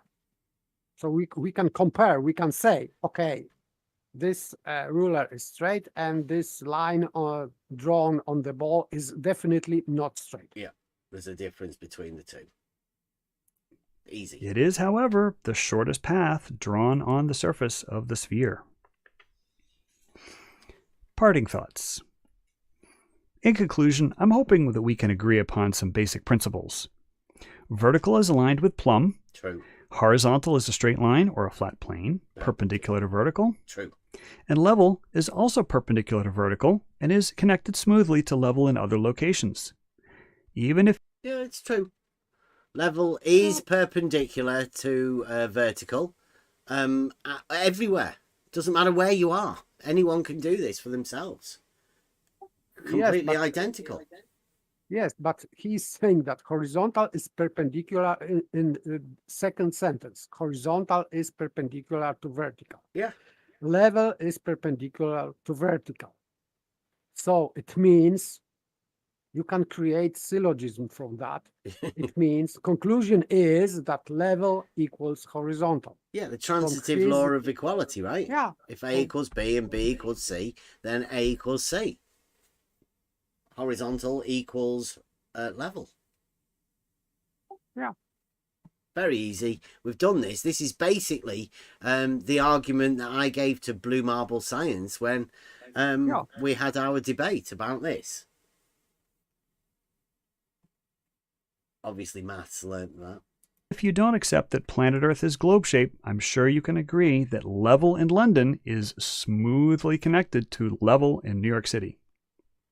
I'm also hoping that we can agree that what appears to be a proof may hide a fatal flaw. Be dubious of proofs that are given to you by a guy called Flat Earth Mathematics. There's more than likely some sort of a trick involved in it. Did I prove that 1 equals 2? No, because I No. divided by 0 as one of my steps. Did Saragaki prove that vertical in one location is parallel to vertical in another? No, because vertical and horizontal are not defined in Euclidean geometry. So he's saying that the proof of perpendicularity doesn't apply because vertical and horizontal aren't defined in Euclidean geometry. It doesn't matter. He didn't address at all Sarugaki's proof, but at the end, he is with these 3 statements. He is agreeing with Sarugaki when he's saying that horizontal is perpendicular to vertical and the level is perpendicular to plumb to vertical, he's saying. So he is agreeing, or he is rejecting his own statement. I cannot understand what he's doing. He's just agreeing with Sarugaki. And now he's saying that he's disagreeing because these names are not in Euclid, vertical and horizontal. Doesn't make any sense what he's doing here. Yeah. It's not a very good rebuttal to a mathematical proof, is it? By saying that there's no vertical and horizontal in Euclid. That's ridiculous. But he's repeating Sarugaki's statement. So I don't know. This is strange for me. Remember, he is called Flat Earth Mathematics. Don't need to say much more than that. Well, they are defined in the real world. Vertical is aligned with plumb, which diverges on a globe with large distances. I'm also hoping that we can agree at least on the concepts of vertical, horizontal, and level using a game like Super Mario Galaxy. Note that I didn't ask you to agree that the Earth is a globe. I'm just simply hoping that using the illustration of a round world in a video game where gravity pulls towards the center, you can understand how all perpendiculars to horizontal are not necessarily vertical on a globe, and how level is not horizontal with great distances. And don't forget about my 2 math challenges. What is the slope of the curved graph of y equals x squared? And what is the slope perpendicular to the graph? Before I go, I'm going to give you something to blow your mind, hopefully in a thought-provoking way. The Greek mathematician Euclid was a towering intellect in the ancient world, but he did not only write the book now known as Euclid's Elements, he also did Euclid's Optics, the precursor to Newton's Optics, and many others. This one, however, he also wrote a book called Phenomena, dedicated to spherical astronomy. There is a massive contention about this. They didn't actually give this one to Euclid. It doesn't read like Euclid at all, and it was found like way later, retranslated, not Euclid's. Oh. Sorry. Yep. Do you want to check your chat? In the YouTube. Hello. Timothy, what are you doing? Thank you very much. But nobody's getting gifts, are they? Thank you. Is that what you mean? Yeah, I've not. Yeah, and I'm not sure how you would get them. I thought it did it automatically, but apparently not. You have to allow, if anybody's on there, just click on the thing to allow gifts. There you go. There's one. Yeah. Thank you very much, Timothy. Thank you.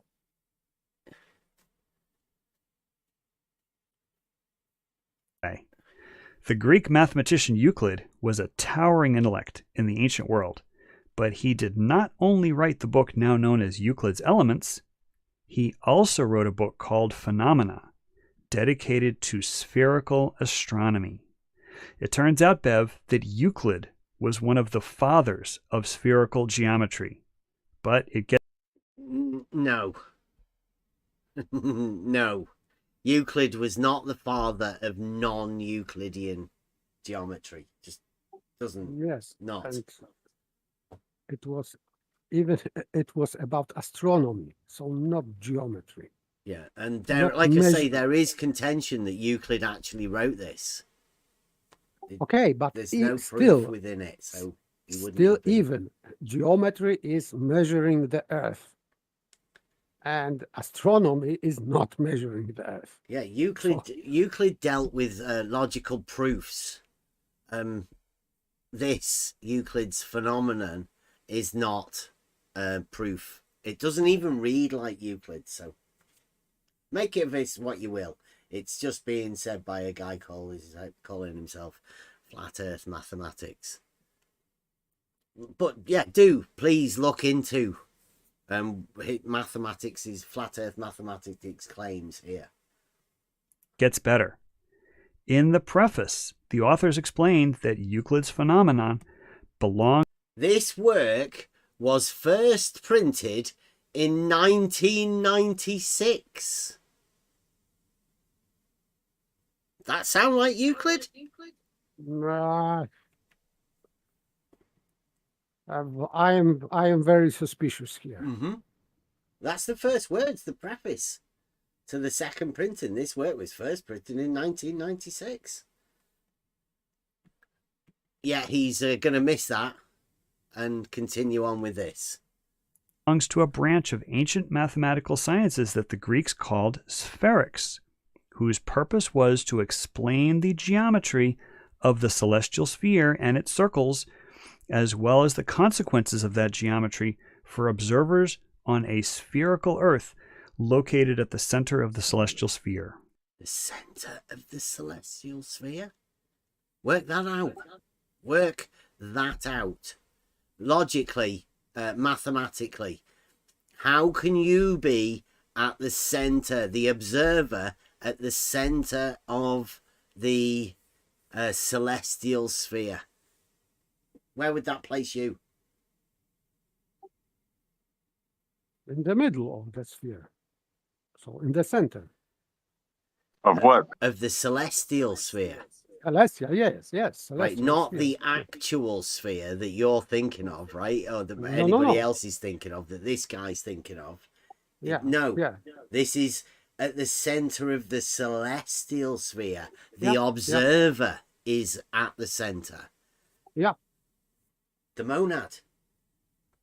Yes, but this is like perspective. So Ptolemaic model is based on that. So this is like including perspective or whatever. It's visual. So, but still, it is called, and it was called celestial sphere. And for example, Copernicus was talking also about this revolutions of celestial orbs, because this is translated, I don't know why spheres, but this is orbium celestium, so orbs, and orb is circle, not sphere. But still, we have translation that he was talking allegedly about spheres. No, he was not. Even Copernicus was not talking about spheres. He was talking about orbs, aka circles. Okay, well, we're finishing off, right?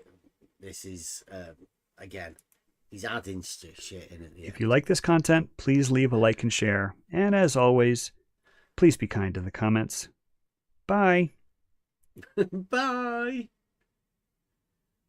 Comments.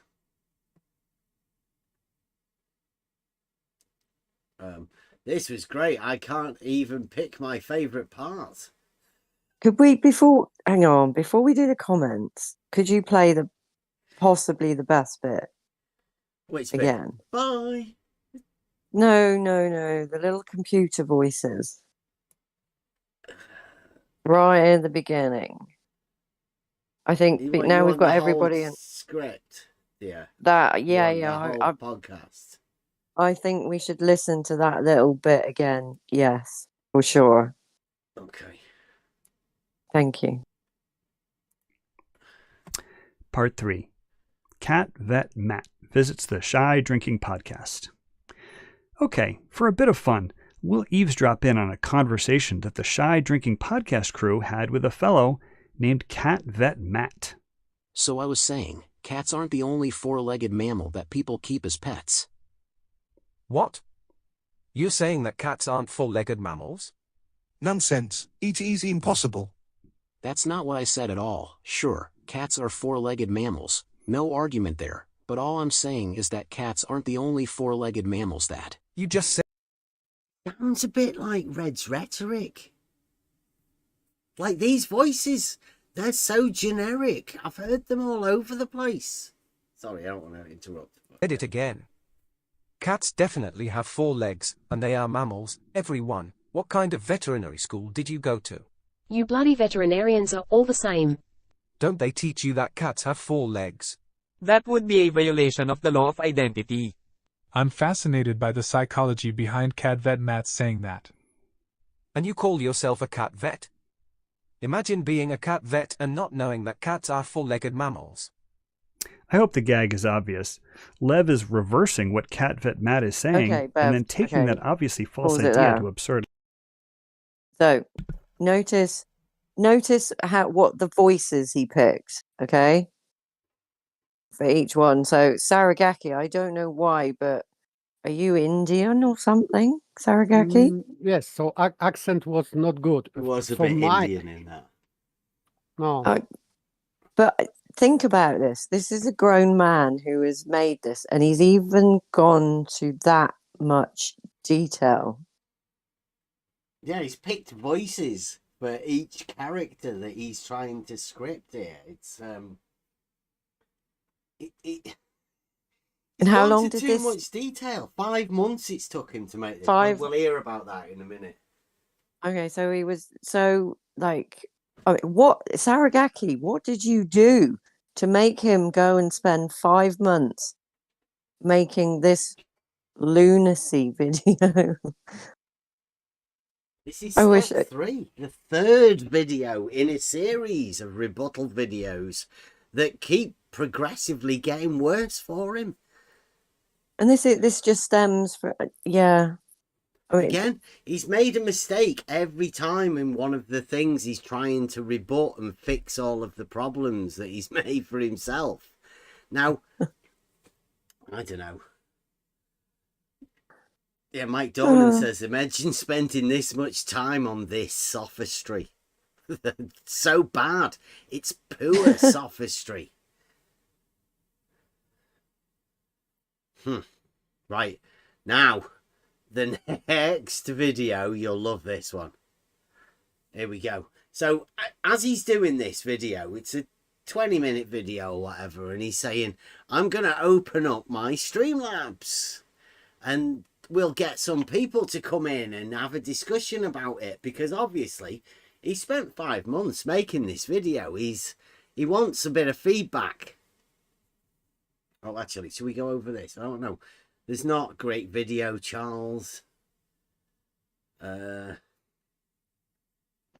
dedication, bro. Yeah, this one here says, the problem with Bev and company, I guess that's you guys, is that they only understand plane geometry. As a consequence, they contort reality so that it fits in the Procrustean bed that they understand. Other people prefer to use a geometry that isn't contradicted by observations that we make about the world where we live. Did he take out the thesaurus for that word? It's obviously some sort of dinosaur fanatic. Yeah. But yeah, he says other people prefer to use a geometry that isn't contradicted by observations that we make about the world where we live. Yes, and Flat Earth Math said that these observations are practically impossible. So it is not contradicted by observation because this observations was not made. Sorry. So this guy's called Rick Short. Yeah, Rick Short. So, Rick Short, if you want to come in and explain this, because he says, I'll read it again. Other people prefer to use a geometry that isn't contradicted by observations that we make about the world where we live, lacking the ability to understand non-Euclidean geometry. Bev and company are reduced to playing word games by which they ridicule those of us who have the ability to understand. Who do we ridicule? I'm not so sure. There's a guy called Flat Earth Mathematics. It's just made a video, right? We didn't ridicule anyone. That was the guy that was making the thingy video about the scripted. Yeah, and now I might be ridiculing him a little bit now because he's made this video. This is a grown adult man, right, who is obsessed with the shape of the earth, so has to twist reality. I'm up for ridiculing that all day long.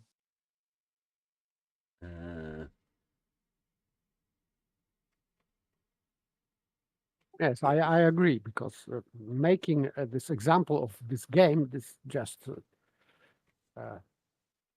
hilarious. Right, here we go. Check this out. So, the panel opens up. What? This is round 3, after show, open panel. Is that Charles? That's Charles. He's, well, I'll let you listen to what he's got to say, right? Listen. Hello, everybody. This is the first time I'm streaming live. This is actually at the basement of my new house. Did you just say yeah, basement? thank you for joining. Yeah, it's the basement of his new house. This is his man cave. He's trolling from the basement. From the basement, yeah. Lovely. This is his first live stream from his basement. Anyone have that on their bingo card? Yeah. Look at Yeti. Look at the Yeti with a fancy, I don't know what you call that, a mustache mic. It's always cooler in the basement. Yeah.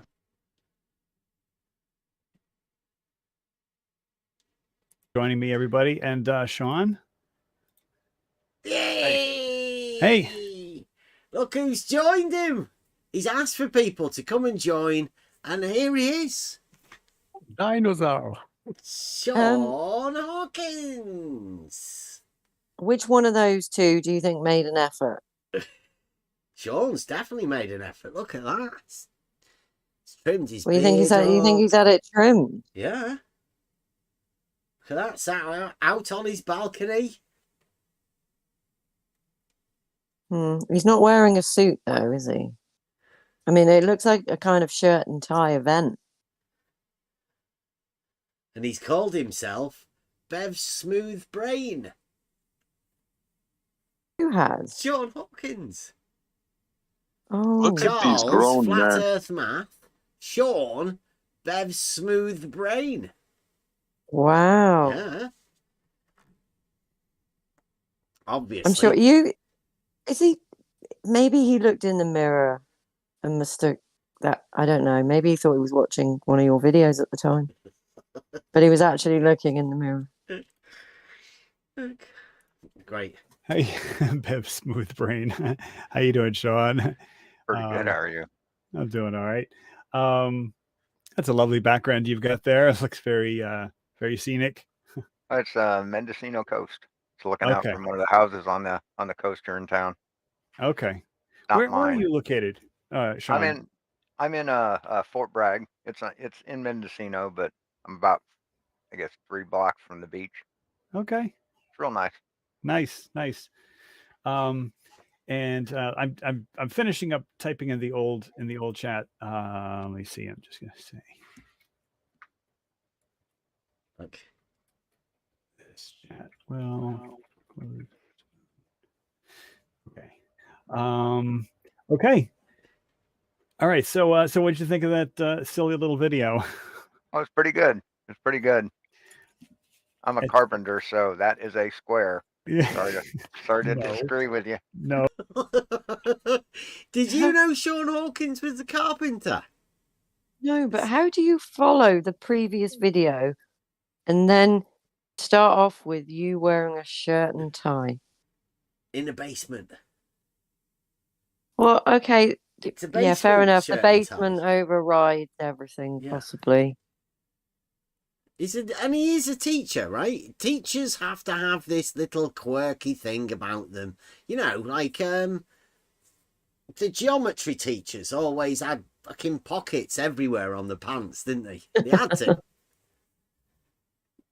And you never know. I don't know what sort of teacher. Computer teachers, they may have to have ill-fitting shirts.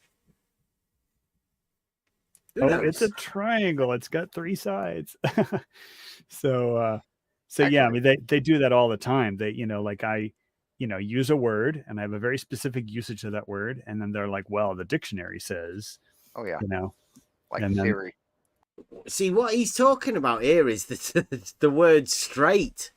And when I hear the word straight, I hear straight. But he seems to think there's a different understanding of the word. And that's me being picky somehow. Crazy. Yeah, right. So it goes back and forth. Yeah. So I don't know what if they're going to be showing it on their on their channel, but usually they get a number of days of content out of it. So I'm what I really like is when they take the math puzzle that's in the very beginning and they really have a detailed they have a detailed breakdown of like their analysis of he's going to be very disappointed with tonight's review of his stupid math puzzle. The last two we pulled him up. They're tricks, so we know now that he attempts to do mathematical tricks to his audience, and we've pointed that out. There's no need to point it out again. He's just trying to do some sort of stupid mathematical trick to his audience. And he says, anybody that doesn't believe in the globe, and everyone knows 'tis globe, so he wasn't addressing it to us. I'll let other people do those mathematical sort of things. We do the advanced simplicity sort of stuff. So, Spaghetti Science has joined as well. I mean, can you think of a better panel? Like, that's what you'd after, right? You've just done a video, you've just live streamed, or you've just aired a premiere of a 5-month video where you've spent lots of effort, you know, making these scripted podcasts that don't exist. And now you've got Sean Hawkins and Spaghetti Science to come and join you. Hi, math. And speaking of math, hello, I can science that. It's Matt, right? Okay. Up, your mic's off. Nope, still can't hear you. Still knackered. Okay. Yeah. So and let me post the link. There you go. Sean, if you want to take over, because I'm trying to juggle several Sean, balls if here. you want to take over. Yeah, they look. That was a quick slick handover to Sean Hawkins while he sorts his stream out. Couldn't think of a better. It's like co-host. watching an Amish man or two Amish men describe what kind of horse that is and what kind of horsepower it has when they're standing in front of a Formula One car. Yeah, they're completely unsuited to take on the subject. Yeah, it is frustrating, but the thing is, you know, like, I'm a teacher at heart, and I genuinely try to find a way to try to, like, break through, you know, because these guys, they're not all idiots, you know. Like, I know how a lot of people are like, oh, you guys are a bunch of idiots, and it's like, no, there's a core belief structure, but some of them are on the fence, and that's really, you know, the people who I was just getting a brew. Go on. He's a teacher, and his goal is to find those people and, like, to break through. Yeah. Like it sounds like he wants to force his opinions or ideas on other people, and I'm not sure that's the way to go about things. Well, it doesn't work with me. His particular, if this is the way he teaches, he's not really leading by example, as far as I see. But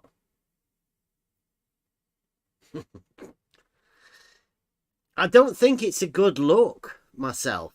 It doesn't give teachers a favourable look, as you know, as everybody's meant to be looking at this.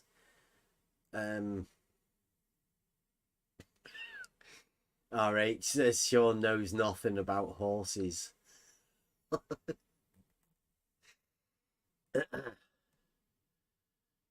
I'm talking to, like, not the leaders, but the folks who are maybe just watching. Maybe they're, you know, that they watch a show, and then maybe something will ring a bell in their minds. So I think it's just, see, he's not talking to the leaders. Who's the leaders? What's he talking about? He thinks he's going to come over here and he's speaking to you guys. He's making this video not to speak to the leaders, but everybody else that's listening. I mean, I don't know, like, why people can't make up their own minds about this. Like, he's on a mission. And I don't think that's good, to put a cape on, to pretend you're the hero, especially called flat earth mathematics. blatant dishonesty with a lot of them. They know the truth. They just don't want to admit it because they're in a club that they feel special in, and they get complimented over anything they say. Yeah. Mm-hmm. They get complimented, says Sean, over anything they say. Afternoon. Sorry I'm so late. Hey, Rob. No problem. We took my daughter out for her birthday today. Oh, nice. Happy birthday to your daughter. Yeah, thank you. It's actually her birthday tomorrow, but today was a holiday, so we got to take her to the water park. Okay, nice. I'll stop interrupting. Let's carry on. I'm here now. There we go. I think we've heard Charles say it before. It's hard to call it dishonesty specifically because the human brain is complex. It's a complex place where, I mean, like, just answer the question: can you lie to yourself? If it's possible to lie to yourself, which is something we all say all the time. Oh, getting deep, spaghetti science. So take this on. Hang on, I never ask myself if I'm lying. Well, ask yourself a question: is it possible for you to lie to yourself? That's what spaghetti science is bringing up here. He's asking both flat Earth mathematics and Bev's smooth brain here. Is it possible for you to lie to yourself? Then that means you can both tell a lie and believe it at the same time, right? And so there's this. See, now he makes a good point, right? You can both tell a lie and believe it. Not know it, just believe it. There's a belief, an element of belief within the belief of the lie, according to spaghetti science here. If you can believe that you can lie to yourself. This whole is really fuzzy. It's really hard to say when someone is being honest and just doesn't understand, and maybe Charles can reach them, or is someone just having fun? And I think a lot of the guys over there on that channel in particular they just enjoy causing people to chase them around in a circle. What? This is a guy that did I'm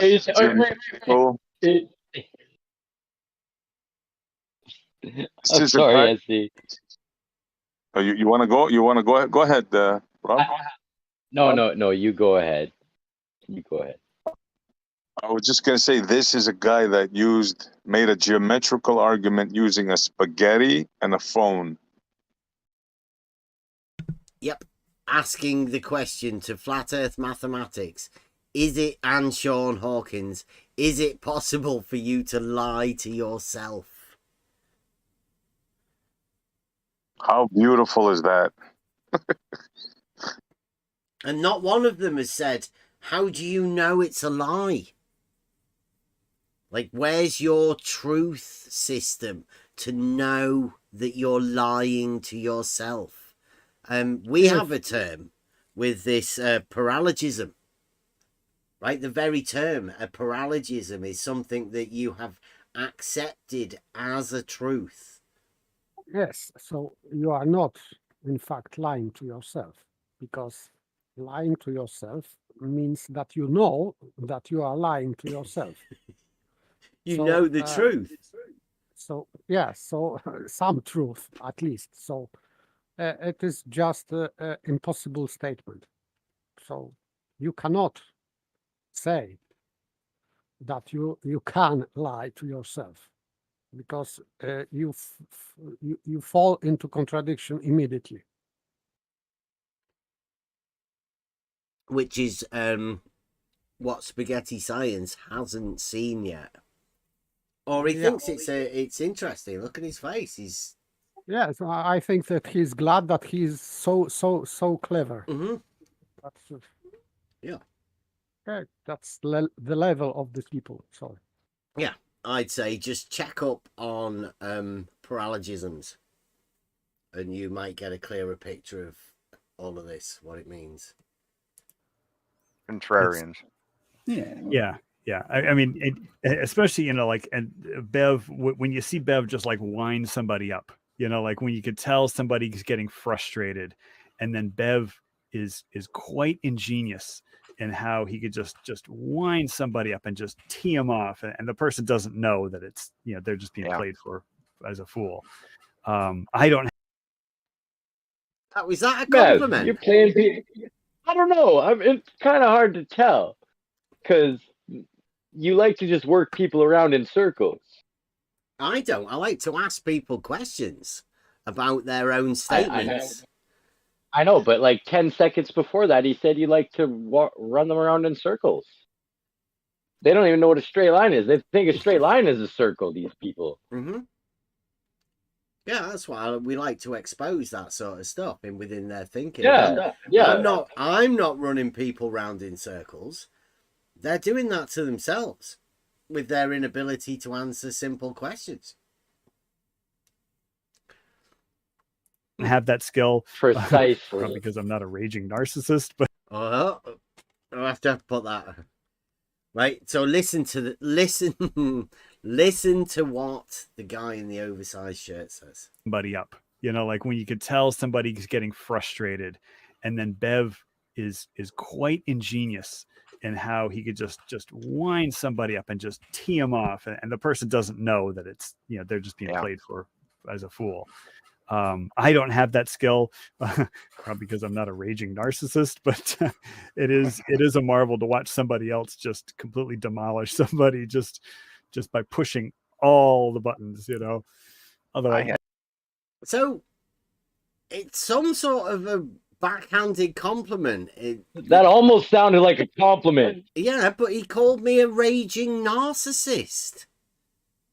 Like, only raging narcissists can push people's buttons. For that part.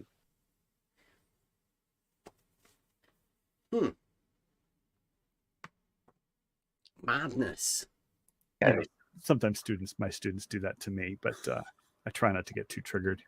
I had a debate with a guy named Vince from a channel called Honest.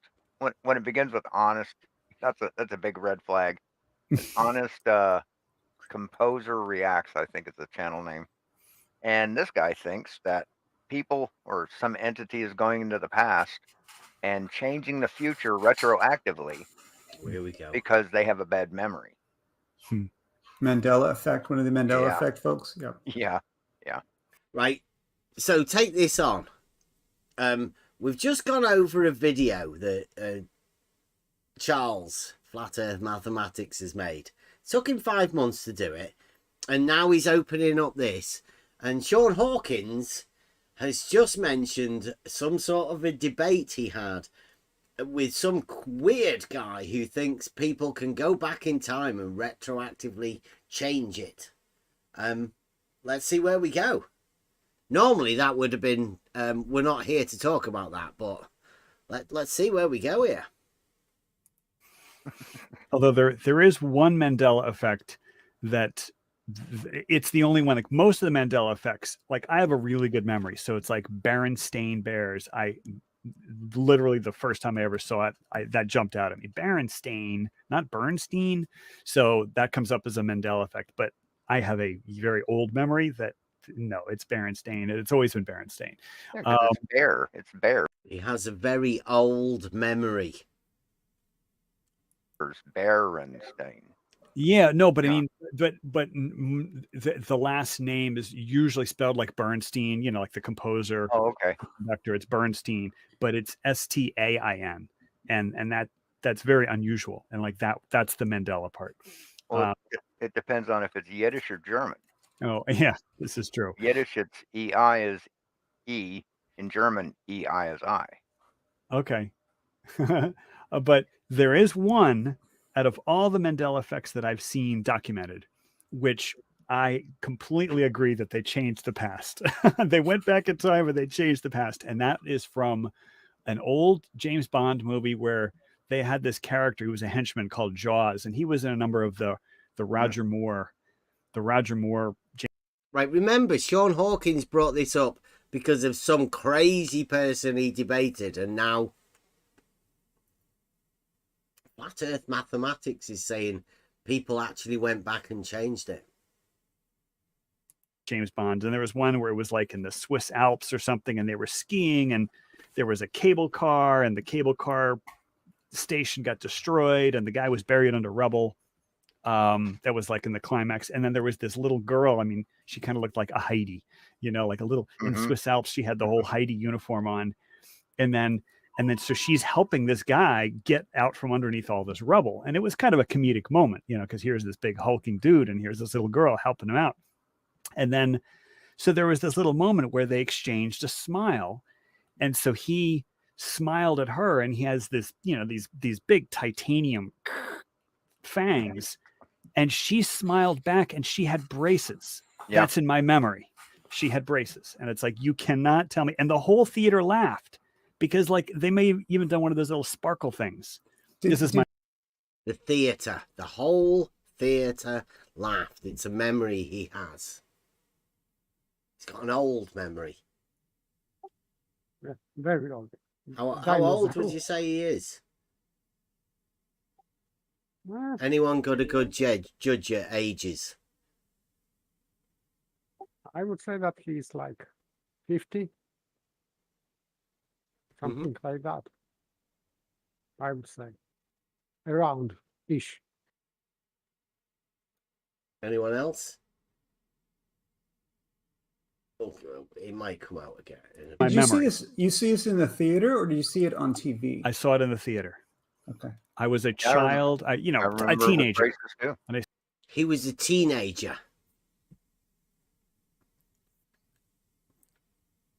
Anyone know the film? When it came out? I have no idea. I know what he's talking about, this film. I watched that, but from what year it was, I have no idea now. Do you want to know what year it came out in the cinema? 79. 79, okay. So for Charles to be a teenager at 79, let's give him benefit of the doubt, 13, it means he was born, he must be 55. Something like that, yeah. Would anybody say that flat earth mathematics, 55? That's what you're going to have to put him at. A young teenager at the cinema. 13 years old. 79. I saw in the theater, the whole theater laughed because it was like, it was a comedic beat.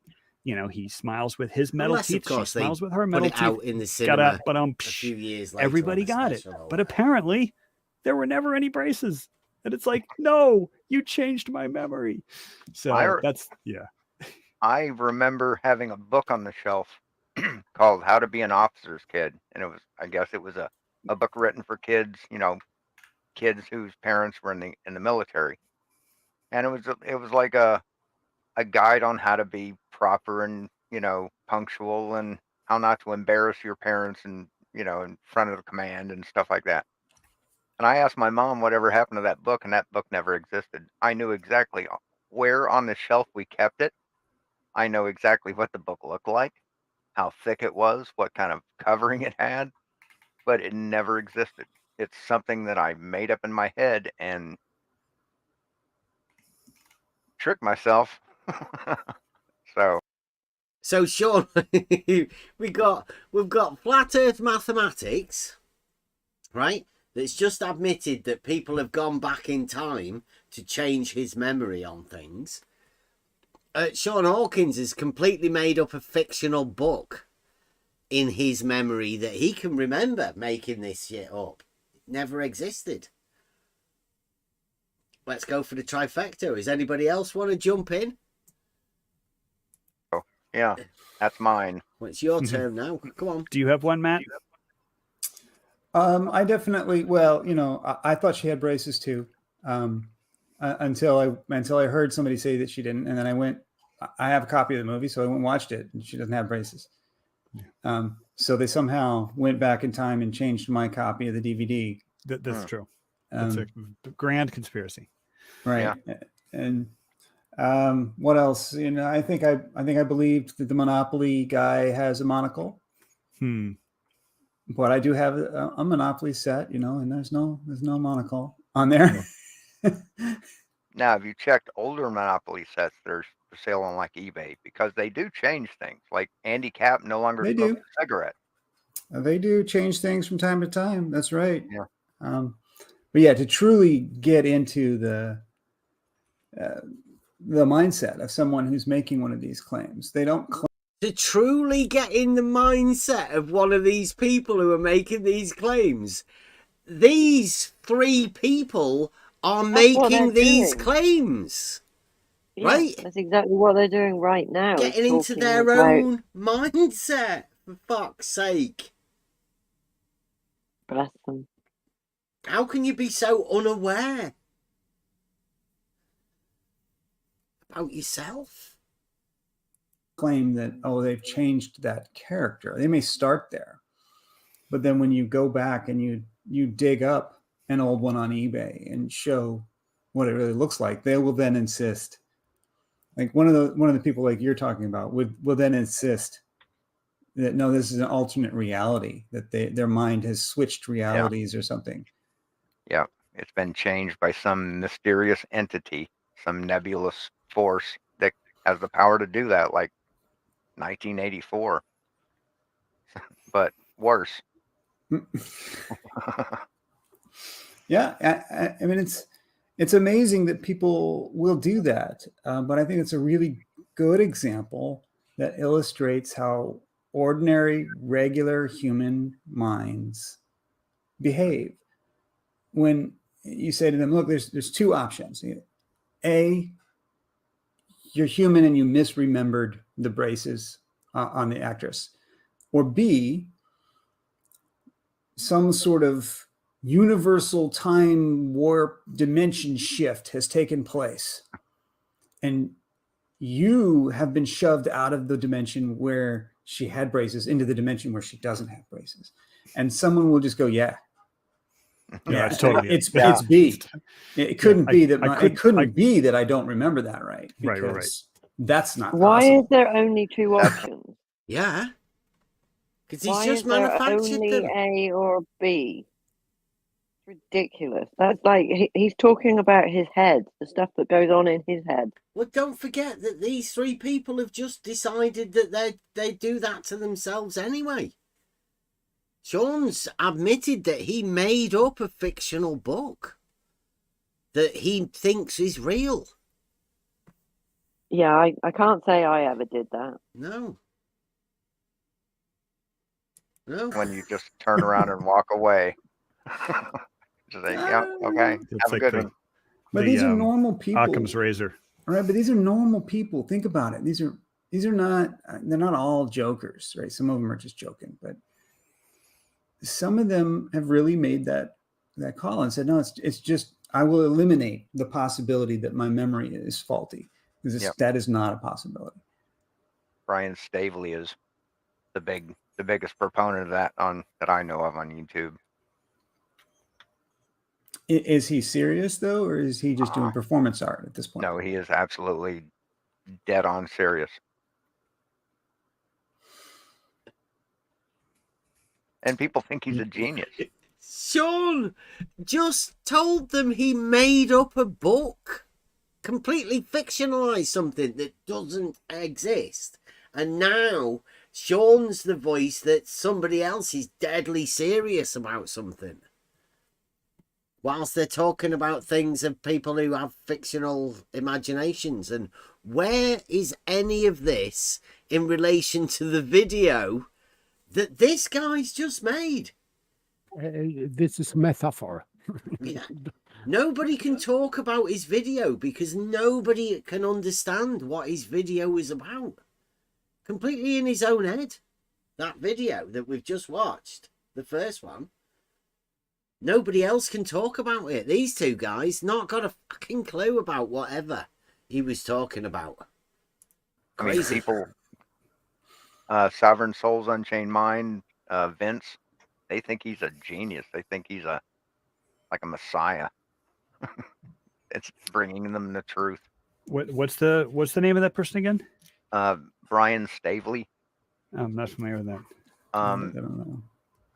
I think his channel name will come up if you Google his his name on YouTube. And then Sovereign Souls, Unchanged Mind, or Unchained Mind is the other guy. He's like a sovereign citizen, flat earther, spirit conspiracy guy. It's all the bases. Yeah, it's tough. It seems that there are some people who are sort of susceptible to, sort of grand conspiracies. But one of the things that's making things a little more difficult nowadays is that, and we're not going to actually talk about what the actual thing is that I'm mentioning, but the medical thing that affected the world in the past several years.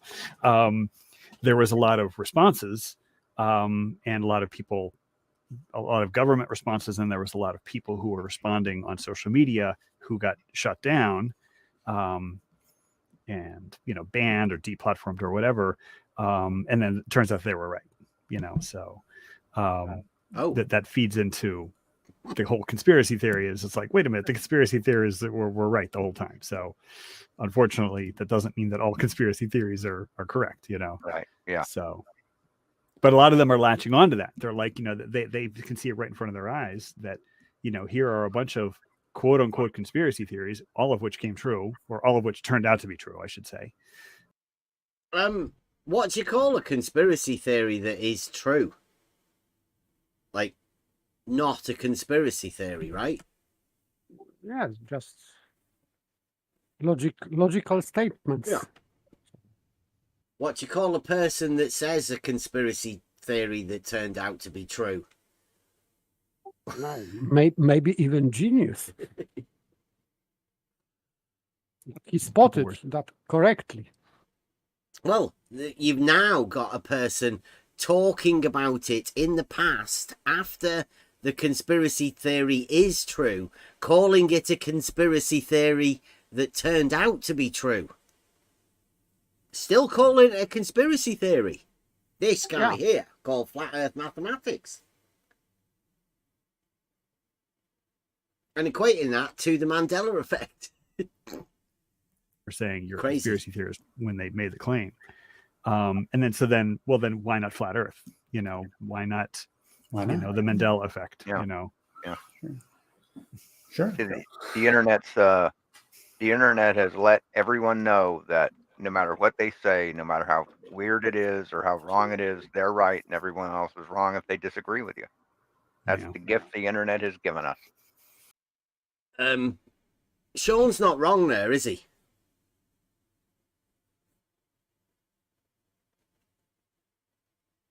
People do think that whenever they use the internet, they can hide behind this anonymity to allow themselves to be the consensus, right? Everybody is part of the consensus, therefore the individual can become the consensus. He's right. That's what happens on the internet. People can imagine that they are the arbiter of truth. Sean's right. I'm not so sure which side he's on, though. The guy that makes up books.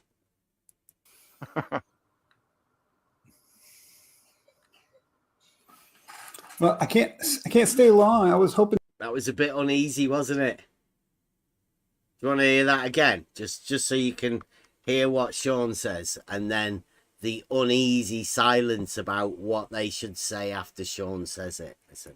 The internet has let everyone know that no matter what they say, no matter how weird it is or how wrong it is, they're right and everyone else is wrong if they disagree with you. That's the gift the internet has given us.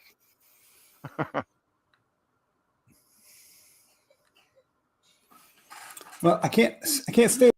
Awkward silence followed by complete distraction. Got nothing to say to that. Long. I was hoping there'd be some opposing views maybe on here. Maybe somebody on here who'd talk about your video, which I loved. Oh, well, thank you. It was a labor of love. It took me 50 hours to put that thing together. Wow. Mostly I was thinking about it and mostly procrastinating. But I literally procrastinated on that thing for 5 months. But that's sheer genius is what that was. Well, thank you. Sheer genius is what that was, says Spaghetti Science. How?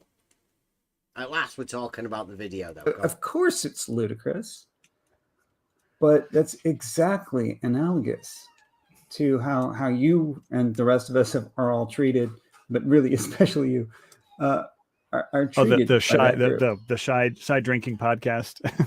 Yeah. Yeah. I had some fun with the voices. Yeah, really. Especially Saragaki, or I should say Nakatomi. Nakatomi is what you call him? Yeah. And it was this voice called Filipino Jimmy.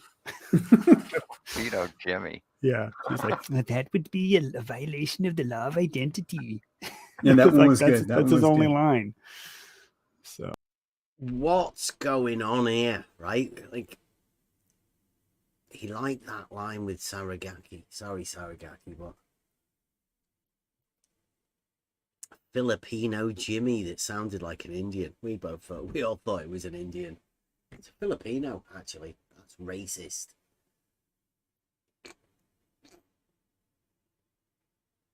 That's crazy. Genius, but genius to the state of ludicrousy. I assume that there are sets of automatic voices, so, and that one was called Filipinian something. Yeah.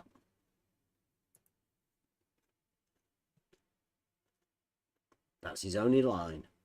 Oh. All right. Yeah. All right. Well, I just wanted to have a little open panel. I'm not really a big fan of echo chambers, but I'm glad you guys came in. We had a little bit of a chat. We got some people, 14 people watching now. Thank you for everybody in chat. Been trying to keep up with the chats. Earth's Life has a suggestion there for you. We're rumpus and geometry. No. So yeah, I he's like, Charles, you're dead wrong. And it's like, actually, no, I think he misunderstood what I meant and he's calling it dead wrong. And so, yeah. Oh, there's a universe in which Rumpus was right about that. Yeah. But right. And there's also a universe in which you were right about that. It's a matter of refusing to stop to understand and instead trying to pick at the words, which normally we don't associate with the I don't know what we would call the debunkers, right? You wouldn't normally associate that sort of behavior with debunkers. Right. Being a pedantic prick. In a word. But, yeah, what was it like? Let's talk generalities. Yeah. Did you hear what Spaghetti Guy was saying? Yeah, unbelievable. There's two different universes to this guy. One where Rumpus is right and one where Charles is right. So, who's the one with the conspiracy theory?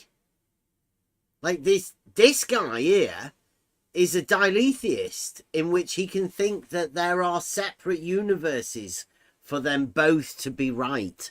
Whereas you can guarantee this guy lives in the universe where neither of them were right. Yeah, that's the metaphor, that to make them both right and to say that Rumpus was not wrong. Yeah. Very crafty little stuff, but trust me, it ain't going to pass here. Well, it's obvious that there's a bit of a Rumpus dislike. He's just called him a pedantic prick. That's Charles. Yeah. Like prescriptive versus descriptive. Yeah, prescriptive versus descriptive, and prescriptive versus descriptive geometry.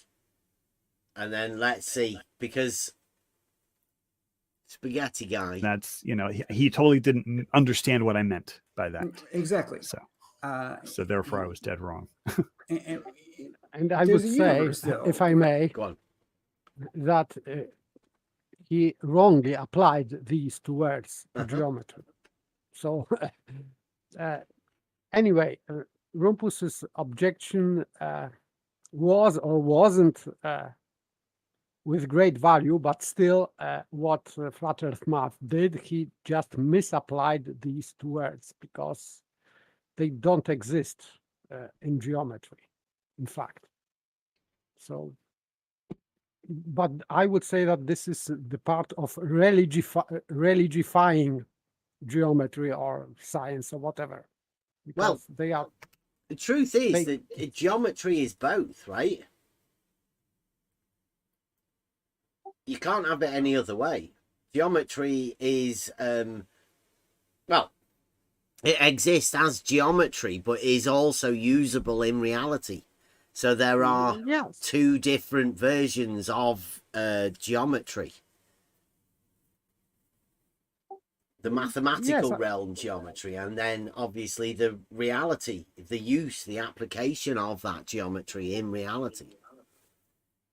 Yes, but prescriptive means that you should do that. So proof in geometry is the guide for you, what you should do to obtain truth. But it is also description how logic works in geometry. So it is both, but it is not in dichotomy. It is not in opposition here. But Flat Earth Math, I would say that he took that from religious debates. I think this prescriptive versus descriptive. But they've not finished yet, right? Because that was the thing that Rumpus and Flat Earth Mathematics had, right, over on Blue Marble Sciences channel. Now somebody else has an opinion on it, as obviously most of the problems that these guys have is the fact that geometry does apply to reality, but they have this idea of not geometry applying to reality. They're possibly this prescriptive descriptive thing is there is a chance where they are going to have to give up Euclidean geometry in reality if they follow this to the natural conclusion of globe. And I think Rumpus can see that. Rumpus is just trying to hold them back from that, whereas these guys are just going to go with it.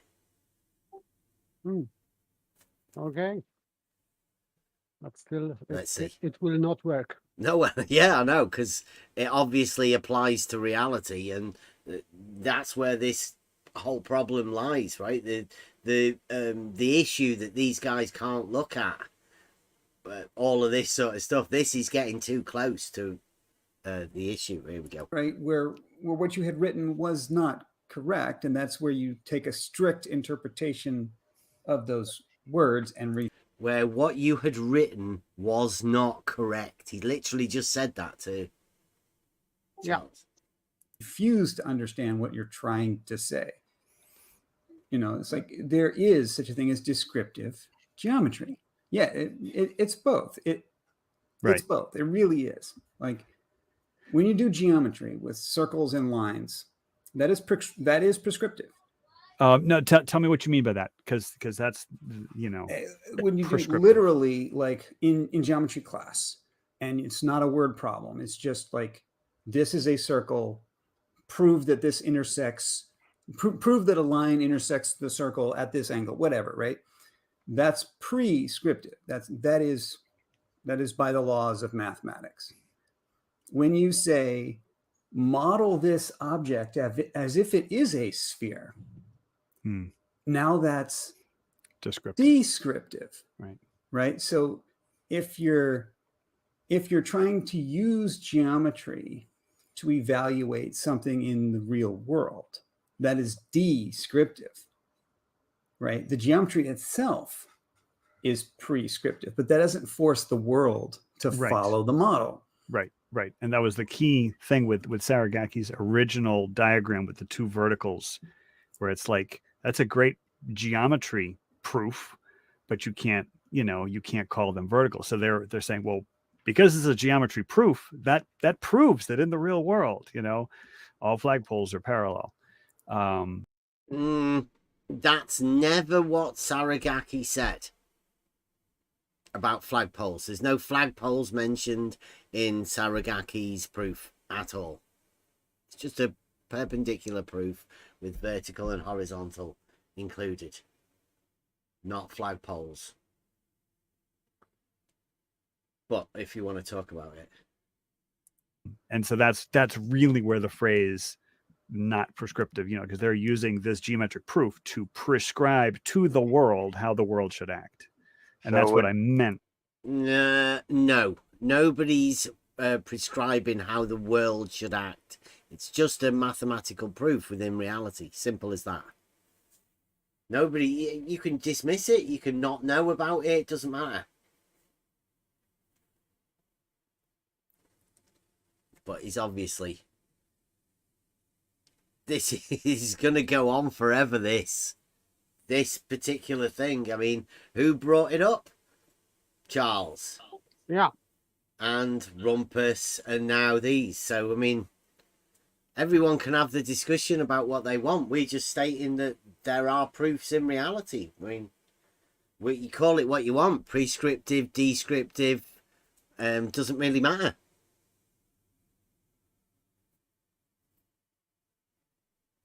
And maybe I didn't come across as. I think it was pretty obvious. It was pretty obvious to myself and to other people that I discussed it with, but Rumpus just really didn't want to hear it. So, it wasn't Rumpus saying the same thing that Spaghetti Boy just said. Yeah. Exactly the same thing. Yeah.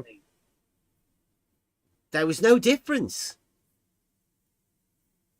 It's crazy.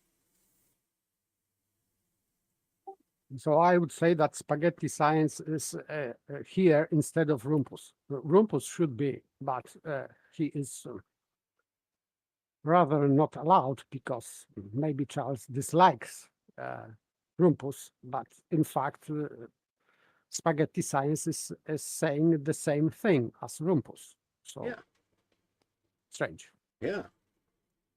Forcing your students to learn that, be conscriptive. Yeah. It's funny because a lot of these kids, when I say kids, a lot of these flat Earth folks are in. I think they had terrible teachers. He's just said kids, and now it's flat Earth folk. Who's he talking about? People having terrible teachers, says the terrible teacher. Claim to be. I think that's a big part of the recipe is, they attended science class and the science teacher said, don't ask questions, or at least that's their impression. I mean, there are bad teachers out there. I mean, and so like, I've always tried to be the kind of teacher where it's like, I like hard questions. I like hard academic questions. And, and if we have time, I try to derive the formulas we use. I was, I don't know if familiar, Petey just made a video about how to find an angle to a curve. And he uses the difference quotient, which is the precursor to finding the derivative, to find the slope, the slope of a curve. And I just went back and I've got a 14-year-old video on my math tutorial channel, and it's I'm using markers and construction paper, and it looks really, and the focus is all soft, and I was literally deriving the difference quotient in one of those videos, and the comments are really fun. It was like, how come my teacher couldn't explain this? So. Yeah. My math teacher called that. I remember her fondly. She called it the fabulous function machine. She didn't tell us what it was for or anything. Just started off introducing the fabulous function machine, and we did that for like a week, and then she dropped the penny finally. Like, this is what this is for, right? And that was pretty cool. Yeah.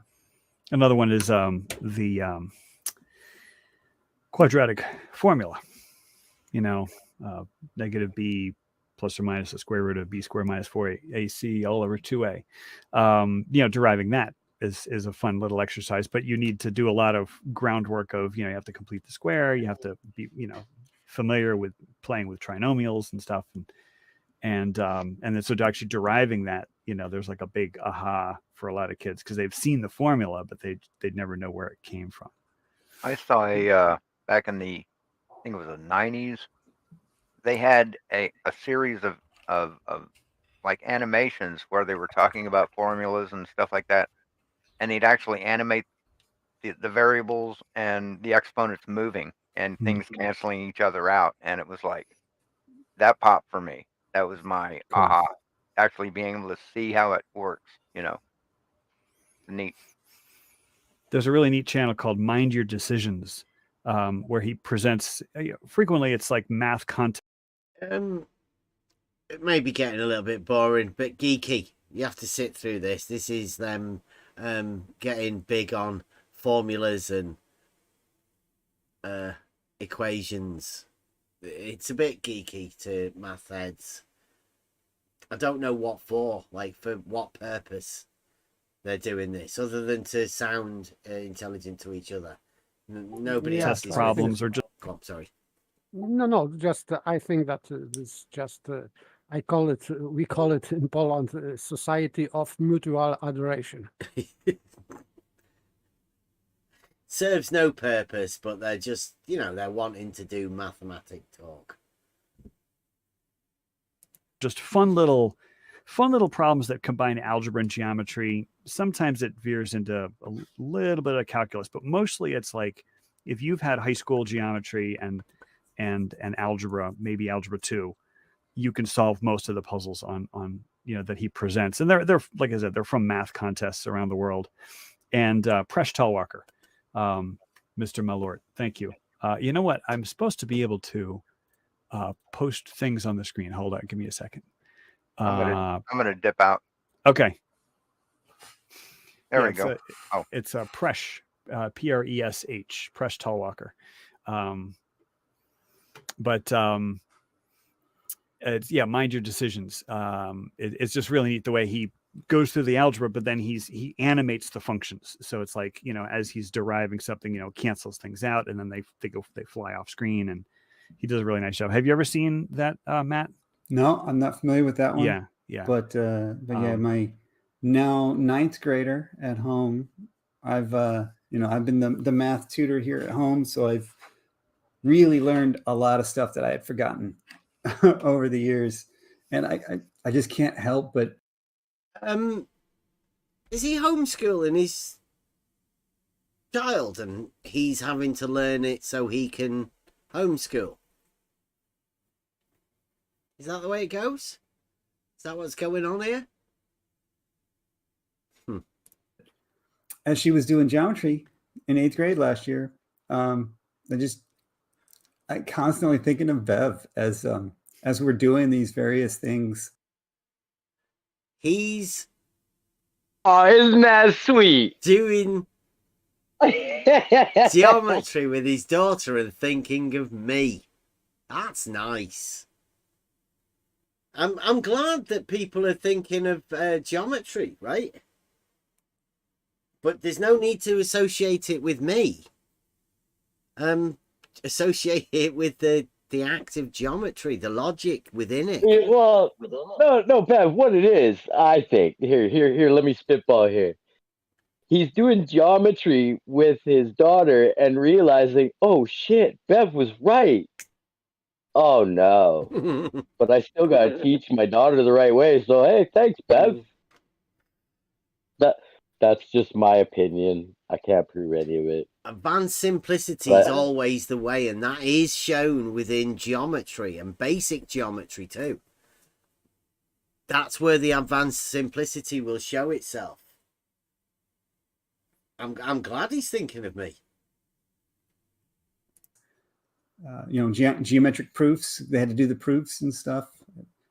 This is interesting. He's just mentioned geometric proofs. Yeah, I sure hope he's not teaching his daughter that triangles have more than 180 degrees. Well, I don't think so, but listen to this proof discussion. It's took a few years. How many years, Essie? Is Essie here? 2 or 3 years it's took for this to implement itself within the thoughts of these people. Don't know how many people are doing that. Really reminded me of the On the Level group every time we did that. The proofs, right? The On the Level group, every time he goes over proofs, he thinks of us here. On the Level group. That's good. That is, this is very good good. association. Yes. So thank you, Spaghetti. Thank you. I when I was teaching geometry, I definitely taught proofs because it's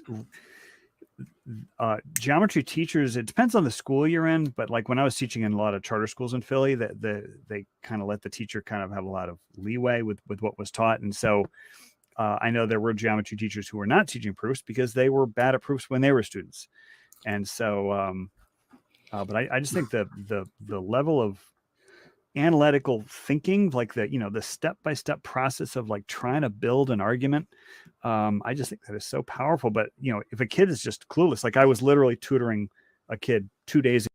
So the power behind building an argument for a proof is worthwhile, and strangely enough, that's what we do here. We build arguments from first principles, advanced simplicity, and end up with a proof at the end. That's the idea. The discussion is... And that's why they think of you. Well, yeah. Yeah.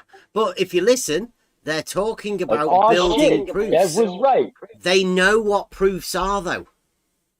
These two people, at least. And that is called science. Mm-hmm. That process of finding that proof for yourself. That is the science involved within it, which these two guys are about to tell you they definitely know about. Ago, and he had no clue on proofs, no clue how to even get started. And I was like, well, keep the end in mind, and you have to kind of formulate an idea of how you want to get from point A to point B. And the poor kid was just like, he was at ground zero. He had no clue about proofs. And it's a shame because he's taking this online geometry summer enrichment course or summer intensive, like basically a year of high school geometry online in the summer. So it's like, it's not really the best way to learn geometry. Well, are you able to help him at all with it? Oh, yeah, I was tutoring him, but I mean, it was like, what can you do in an hour? He's doing like 3 hours of the stuff a day. And so like, I'll have a couple more tutoring sessions with him. He's a friend from church, it's church family. But it's like, it's hard to know where to begin because, when I'm coming in a tutoring situation, I don't really know what the background knowledge is that the kid has. It's hard to know where to begin. It's not. With a proof, you start at first principles always. Otherwise, how do you derive your proof if you don't know where to begin? That's terrible analogy there. It looks like all of the thank you very much, Timothy. It's like all of the people have just been given their memberships. Be acting a little bit late, so thank you very much, Timothy, from everyone that's just got their memberships. Thank you. So yeah, but he was like no clue about proofs. So yeah, well, proofs are hard. I didn't. Right, so this is worth noting. Charles is saying, Flat Earth Mathematics, that he's been dealing with a student that has no idea on what proof is.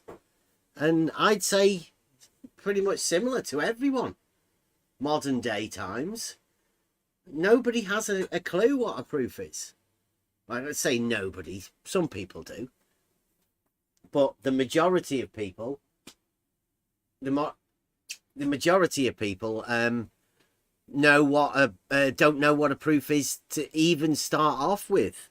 I was asking my dad the other day, and it's a tricky conversation to enter into with people when you're talking with people about proof, and then you realize that that person that you're talking to has no idea on what a proof is.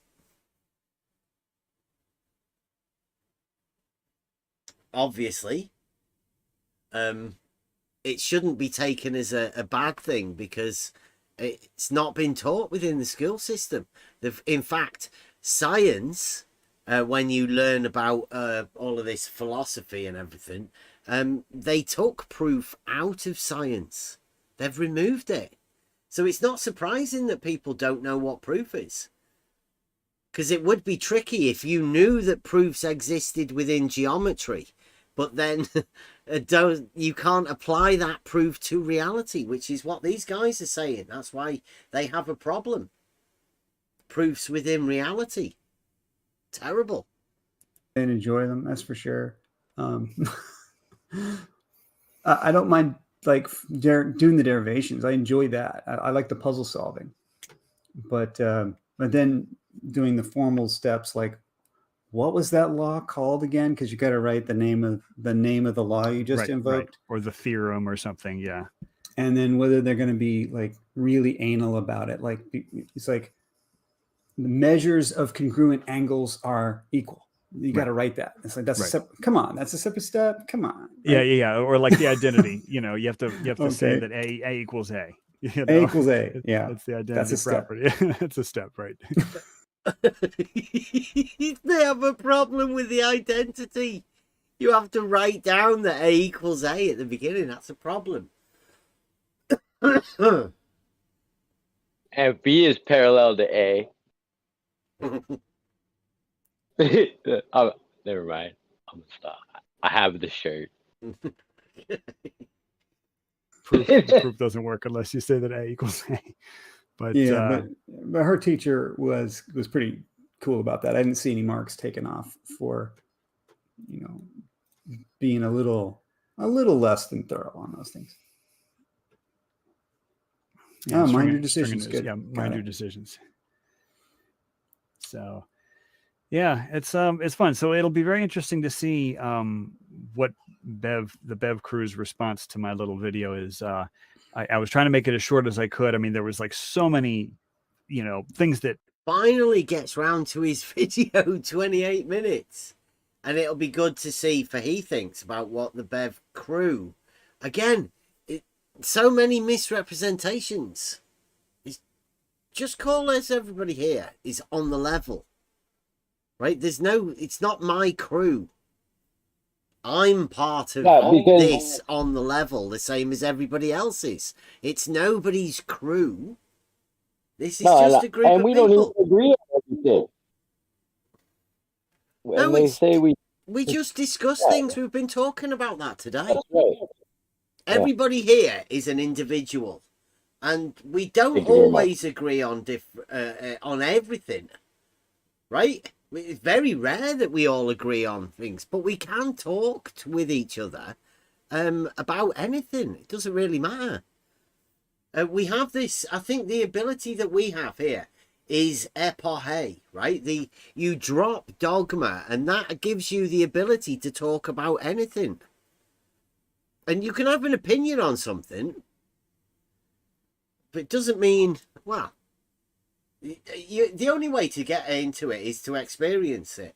Have a chat. That's all it is. It's about talking with people, about communication, how modern day times we can actually communicate with each other without having to go through all of this. I don't know. It's like these two here of making friends within this. They're like buddying up, talking about school teachers and proofs, which I'm pretty sure that they have never talked about this sort of stuff, and not live. But I like the way that they're doing it. I do.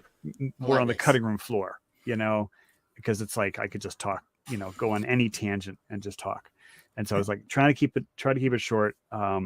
But what was very rewarding for me, and I don't know if you remember the first two of my videos, but there was one where I was proving that 1 equals 2. Mm-hmm.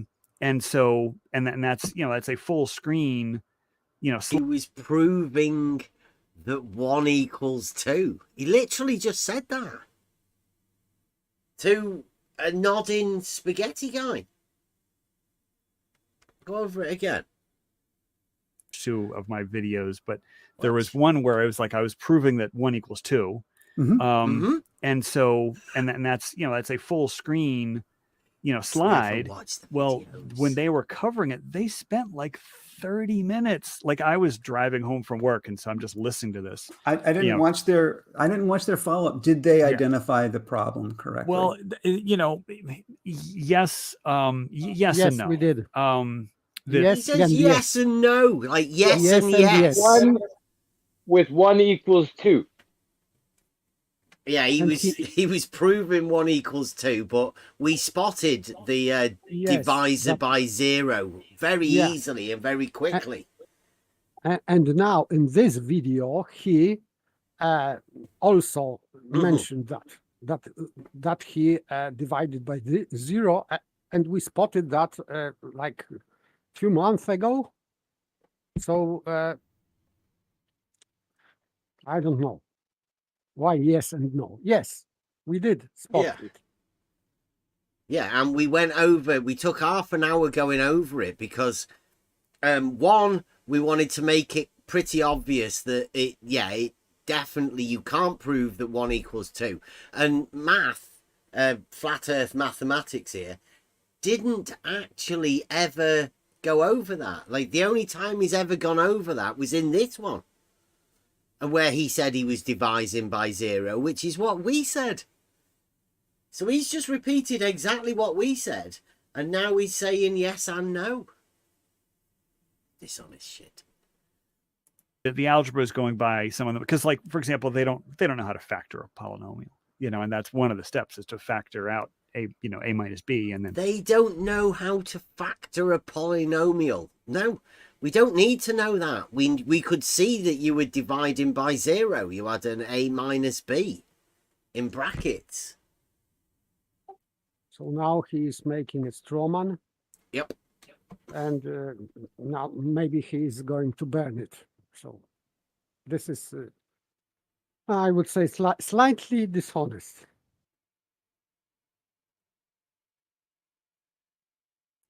And then divide it by both sides by a minus b. And so, because I think on one side it says a squared minus b squared. So, like, they didn't know that factored into, a plus b and a minus b. So when they hit that, did they try to pick that apart? Or? They didn't know that. It's like, we did. We spotted it fucking straight away. So bad. So bad. Or were they just like, I don't get... Like, if you see at the end where the conclusion is 1 equals 2, then there's something gone wrong there, right? There's a problem in between the start and the end, because you've got a faulty conclusion.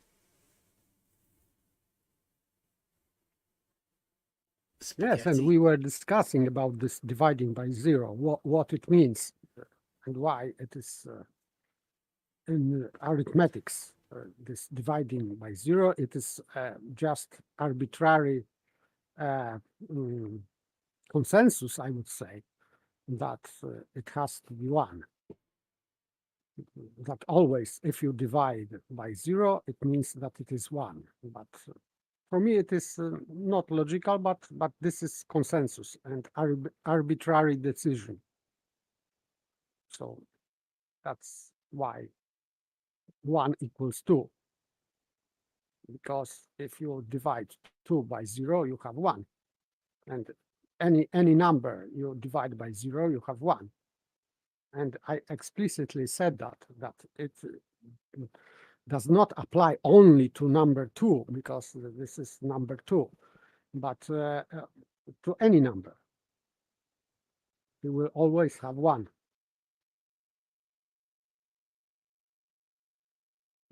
Right, so let's carry on. They just kind of talked past it, It was just one of those, it's like Egyptian hieroglyphics, you just kind of smile and nod. Oh, okay, so we are now stupid. We didn't recognize the A's and B's are like Egyptian hieroglyphics. Yeah, too complicated. You just smile and nod. This is just dishonesty. Yeah. Sorry, Charles, if you are listening, now in this video, you are just dishonest. And he's obviously impressed over here. Like, yeah. But what was rewarding to me was that they spent 30 minutes of their show talking about algebra. You know, even if what they were talking about. We weren't talking about algebra. We were talking about your dishonesty and your trickery within mathematics. And I guess what it was a problem that you couldn't work out. So you handed it to us. We solved it for you. And you then repeated it in just this video. Yeah. And now he is inscribing this into himself, that this is his achievement, that he resolved a conundrum. Yeah. No, we did. Yeah. You handed it over to a think tank. We worked it out for you. You then imagined that you did that, and now you're just being blatantly dishonest about what actually happened. And it's out there in the videos. I've got a dedicated playlist of all of the conversations that I've had with this man. All in a list, because started from the vertical and horizontal. Go and watch it. It's all there. It's all documented. That's what we've been doing. This is just the third one in the series. He has to keep making videos again to sort out the problems that he creates with his earlier videos. It's just like a snowball effect. It's never going to end. Was imperfect. For me as a math teacher, I was like, my heart was just so warm, you know, like I stimulated a 30-minute discussion of algebra. Do you know what I mean? So like that was a huge. No, Charles, flat earth mathematics. We talked for half an hour about your dishonesty and your not sorting the problem out for your people that watch your videos. I don't know how many people that are actually that watch flat earth mathematic videos. Probably after they've watched how he tricks people and is dishonest about what he says. I don't, not too many, hopefully. But from words he said, he's just self-delusional. He's deluding himself. He thinks that what he's saying, it really happened. But it didn't. He is here paralogizing it to Spaghetti Guy. Spaghetti Science. Yes. Right? And so now Spaghetti Science Guy can go and repeat what he's been told by Flat Earth Mathematics and think that it's a truth. Yes, so maybe this talk at the beginning of this show about this book created by Shaw Hawkins, it is maybe not accident. Mm-hmm. Because they are just doing that. Flat Earth Math is doing that. He's just fantasizing. So, I don't know. Huge win for me. You know, it's even a huge if they win didn't for him. That's good. So did they ever figure out that, if I remember right, you divided by 0 at one point? Yeah, I mean, I was dividing by A minus B. Right, and then you have to, which you can do. B, you can do. You just have to write comma A not equal B on there. Provided right? that A does not equal B, and then A equals B was the first step of the proof. So, yeah. But it'll be really interesting to see what they do with this. You know, can you find the slope of a curve? Because there have been several other videos. Blue Marble Science had one, you know, just a couple days ago. PD literally dropped one today where he literally covered, you know, y equals x squared, and then same you curve, know, and so I don't know how closely the tri. I'm gonna say now, the slope of a curve or the slope of a point on a curve is ridiculous. Yes, and he showed that you cannot measure angle to that curve. Yeah, he's done it. He's done another one. He's done another video, PTS. Okay. Yeah. So, but I mean, again, I'm not taking it on. He thinks it'll be something that, well, It's up to anybody else. They can take it on if they want, but I mean, I'm not taking on a slope of a curve. It sounds fucking ridiculous to me, and it's a mathematical fancy, let's say. I don't really need to be bothered with that. Sufficient cause or sufficient reason, the law of sufficient reason. There is none for me to take that on, so I won't be. I think in crew is paying attention to what these other math guys are doing. So the other maths guys, right? It's PT and Blue Marble Science and Flat Earth Mathematics. No, I'm not interested in it, to be honest. Just literally not interested at all. Like, they should be able to get the answer of, what's the slope? Well, it's the derivative, it's two, what it would be, it would be 2x, right? The slope is 2x. And what's the perpendicular? Yeah. Well, look, did you see that? He's just giving it away. The slope is 2x, whatever that means, right? For the y equals x squared. What's the slope? Well, it's the derivative, it's two, what it would be, it would be 2x, right? The slope is 2x. And what's the perpendicular? Yeah. Well, it would be negative, 1 over 2x. And so that's it's a pretty easy problem. But being that I don't think any of these guys have had calculus, and I don't know if they understood, I don't think they understood when Blue Marble Science was going over it. And then he actually played a video from a woman, like a math tutor presenting stuff on YouTube, and she did a really nice job of finding the angle between a curve and a line. Did you see Blue Marble Science's video? I don't think I saw his version of it. Yeah, he doesn't watch anything. Spaghetti guy, why would anybody watch any of these videos, right? Did you see the Blue Marble Science video? I don't even know which one he's talking about. It's a couple days ago. Okay. It might be in his live stream, so it's not a video. It was probably in his live stream, and I probably joined it like in the last hour and missed all the good stuff. I actually think, because I think his joined it in the last hour, missed all of the good stuff. There's no good stuff. There's no good stuff in the last hour that he watched. We can safely say that because he must have missed all of the good stuff. His live stream went on for like 4 hours, and it was in the first. It was in the first. That's what they do. 30 minutes. So that's what they do. 4 hours. Is that Fridays? That Blue Marbles Friday? Blue, are you listening? Blue, did you really go 4 hours on Friday? Oh, he did well. Rumpus is back as the co-host to take it. Take it that math wasn't in. Eloise was watching. He could have been there together. Oh yeah. This is a chat session. And that's one of the things I always try to do is, like, if I have a live, conversation with a guy, I was like, we have an hour deadline, and then, like, if we want to continue the conversation, we'll pick it up some other time. But so, yeah. Well, speaking of deadlines, we've been together half an hour.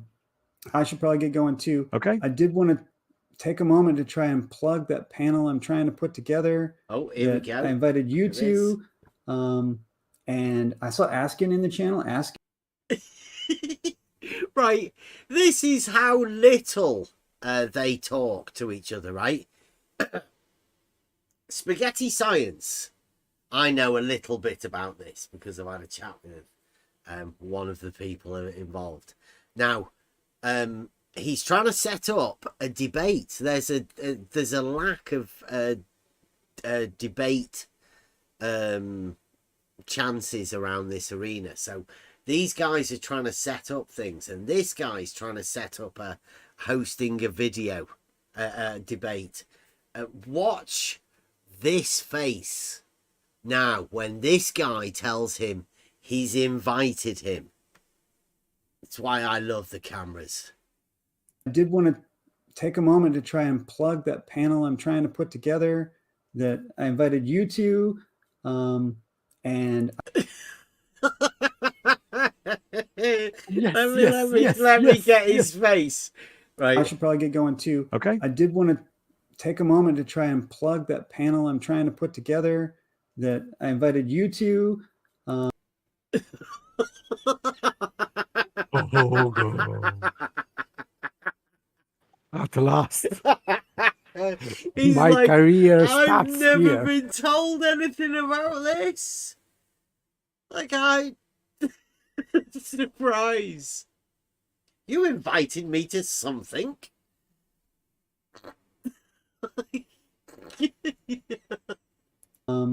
And I saw Askin in the channel. Askin has said he's on board. I just need times and dates from folks. So Okay. had you sent me an email? I'm like really bad with my email and stuff. So I'm pretty bad at it too. But we've corresponded in the past. So yeah. Yeah, I'll send you an email. Mostly, I need to get. I think the skeptics, we'll call them skeptics or contrarians. If the contrarians will, reach out to me, send me those emails, or the contrarians or the skeptics. Which ones? Who's what? What is this debate? It's great, isn't it? I put together a little "when is good" link. Okay. Follow through that "when is good" and let's get together and just have a discussion. Okay. Yeah, especially Askin. He's a champion contrarian over at Contrarian, Askin. Askin's not a contrarian. He is now. He's just been labelled. He's been labelled a great contrarian. A champion contrarian. Wow.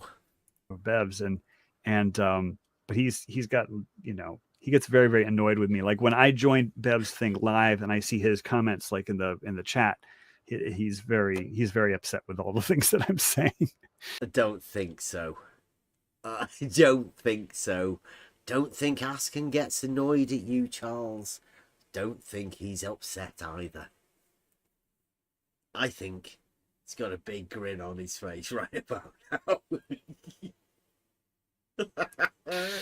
But I wanted to point out, Grumpy Mechanic said, Carl Sagan asked how we turn 5-year-olds who can ask questions. No one can answer into 50-year-olds bored with everything. And I think education I don't know if you agree with me, Matt, but I think education is really, it pours water onto a lot of kids' fire. There's a lot of conformity. And I get that it's like, you have to have periods and you have to have a bell ringing, but there's a lot of conformity for conformity's sake, just because it makes the machinery easy. The machinery called a school makes it easy. But there, I think a lot of kids get squashed. Wow, that's coming from a teacher. Right? There's a lot of conformity that goes on in schools. And he's right, but it's not just in schools. Social media, I think, has a lot more to play nowadays than schools. I mean, it's within schools, but fucking everywhere. You have to conform. That's most of the thing of this. Yeah, thank you very much, Gods. God says, I'm not singing that. I'm poker face. I guess that's why you shouldn't really go live on camera unless you do actually have that poker face. They give too much away. And other than that, nobody wants to see everybody's face all the time. This question, though, how can we turn 5-year-olds who can ask questions no one can answer into 15-year-olds bored with everything? It's not just 15-year-olds. It's adults. People have been brought up on this generation after generation. And once it sinks in generationally, that generation then teaches their own children. It's not that hard to proliferate this through society. We're in some really hard times at the moment because of this sort of thing. And this guy's within the teaching system. He knows it. He's saying it himself. Yet he's not able to see some of the contradictions that he's got himself. So, yeah, I'm not sure that we can place all the blame there, but I agree with you. I think in general, I think I had the benefit of really good teachers my whole life, and I know that not everyone. He didn't sound too confident there. Again, Yeah. watch his face. See whether he sounds confident in him saying this. Agree with you. I think in general, I think I had the benefit of really good teachers my whole life, and I know that not everyone does. It's extremely uneven. Yeah. Yeah. Mike says, any chance of getting Jesse out of the woodwork? So my understanding. This is brilliant. Thank you very much, Mike. We were watching this and I thought, oh, why did he just pick these out? Like, it was just a comment he picked out. So any chance of getting Jesse out of the woodwork? Like, well done, Mike. Thank you very much. Mike Dornan. Like, I haven't actually asked him about this, but the thing is, when he was participating with the Bev show, you know, he never participated with the Bev show. I caught up with Jesse Kozlowski after being on Twitter for about a year, chasing him, trying to ask him questions. He was dodging.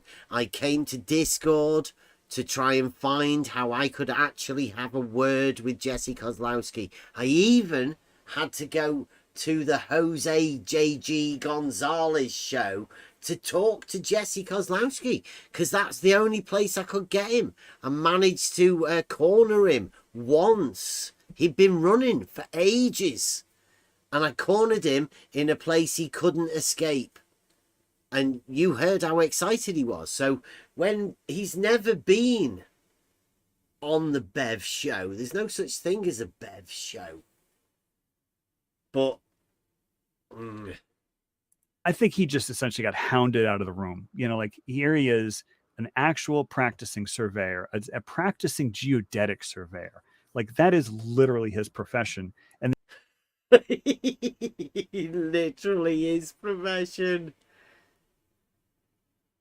So saying something in internet is now profession. Yeah, like literally saying that level dropped away from horizontal isn't something that surveyors say, no matter whether you call yourself a geodetic surveyor or a normal surveyor, a plane surveyor, or just a bog standard surveyor.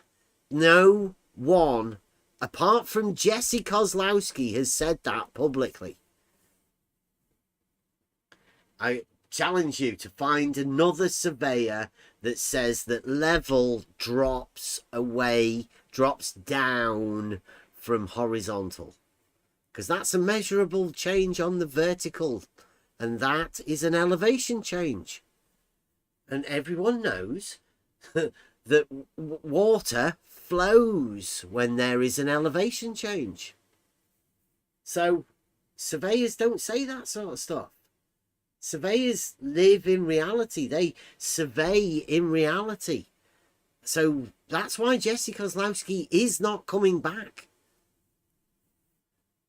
But he's saying that Jesse was hounded out. He wasn't. Jesse talked to me once and then disappeared.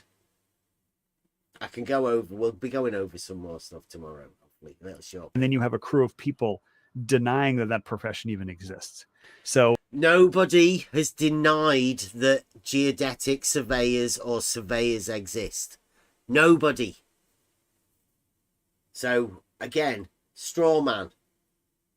Nobody gets hounded out of anybody saying straw man arguments.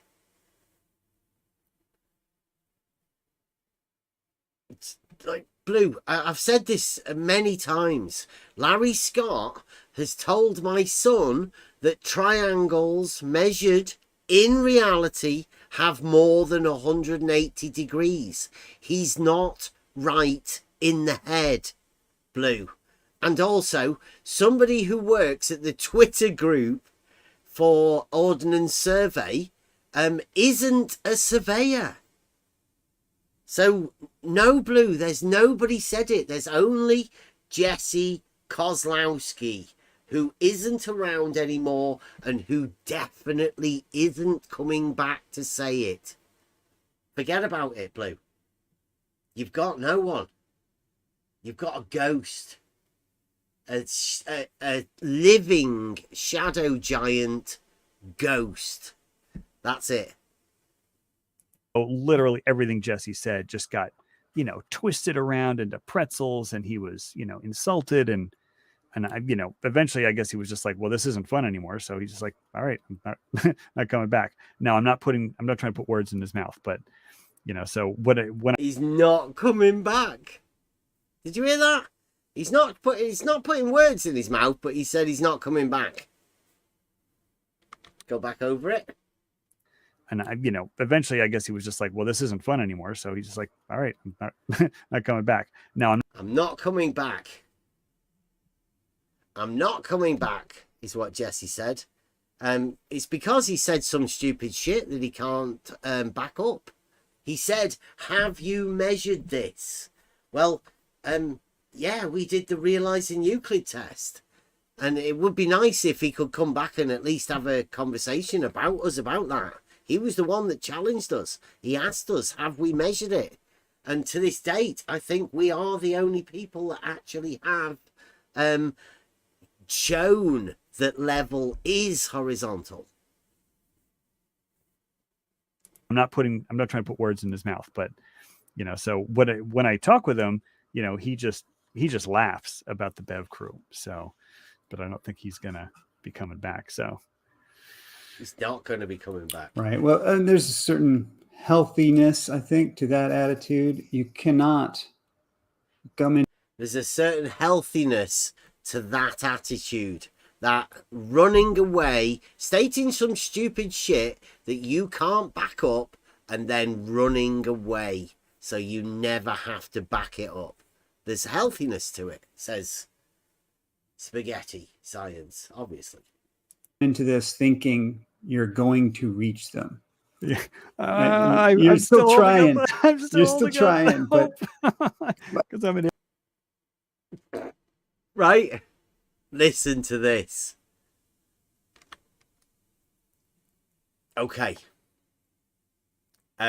Take this as for what it is, a piece of performance art.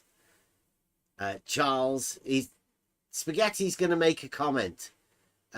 Charles is going to act like a little school child, putting his hand up. He's going to be coming back. So. Right. Well, and there's a certain healthiness, I think, to that attitude. You cannot come into this thinking you're going to reach them. Yeah. You're still trying. You're still trying, but because I'm an idiot.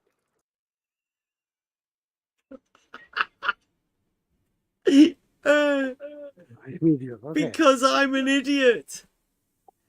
Confession. Says Flat Earth Mathematics. He look at his By face. the way, like you froze the picture, he looks like an idiot. Sorry. Because I'm an idiot. Me, sir.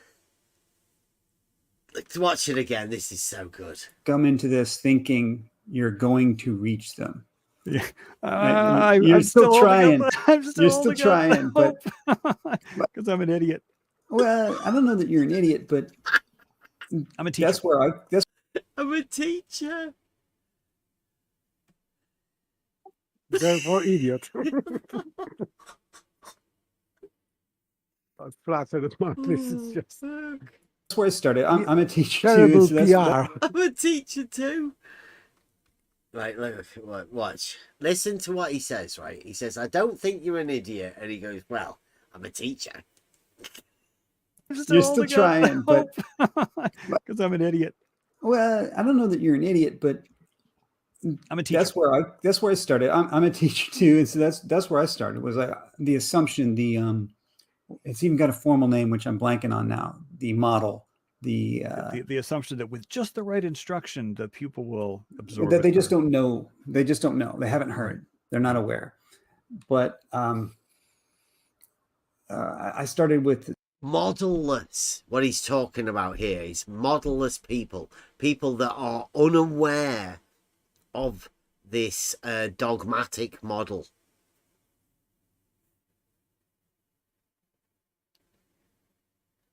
The TFES, which I think many of us probably did, and I learned from there that's not the case. They do know. Many of them do know. They have been exposed to plenty of information by which to come to the correct conclusion, or the same conclusion that you and I have. But they don't want to. Yeah. And once you really get that into your head, and it's not that they don't know the materials, not they don't have enough math to do this. It's that they don't want to go that way. Right.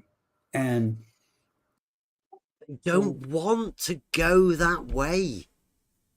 What's he talking about?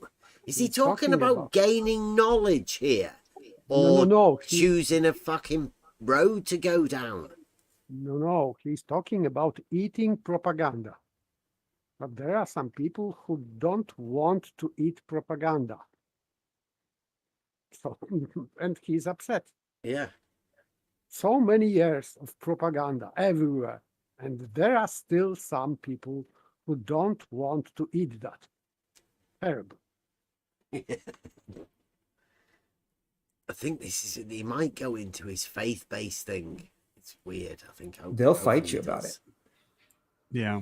And that gets me, we've had this conversation before, but that gets me back to the concept of belief. And I did talk a little bit about spiritual belief in my, I don't know if you saw when I was with Blue and we had that 12-point document.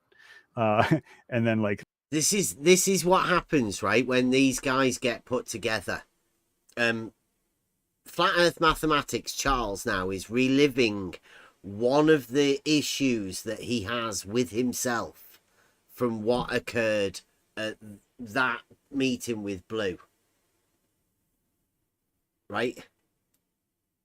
This is the faith-based issue of how he can get rid of dismiss arguments. That's why, like you say, that Baby is proofless logician. I call Flat Earth Math the faithful mathematician. Yeah, that's good. That's good. Yeah. The faithful mathematician. Yes. The first point, literally my first point, is that the flat earthers are coming from a place of belief. And because the flat earthers are coming from a place of belief. Now, don't forget what this man's name is. He's Flat Earth mathematician, right? Flat Earth mathematics. And he's talking about the flat earthers are coming from a place of belief. Now, if you want confirmation that this man is a flat earther, he's going to tell you it right now, where the belief comes in. Because they're coming from a place of belief, then there is it's not that it's got a spiritual component, but you can't just treat it as what you were just saying, a factual thing, like, oh, they just don't have the facts. Right. No, if you have a belief, you will be able to swat away inconvenient facts. If you have a belief, you can swat away inconvenient facts.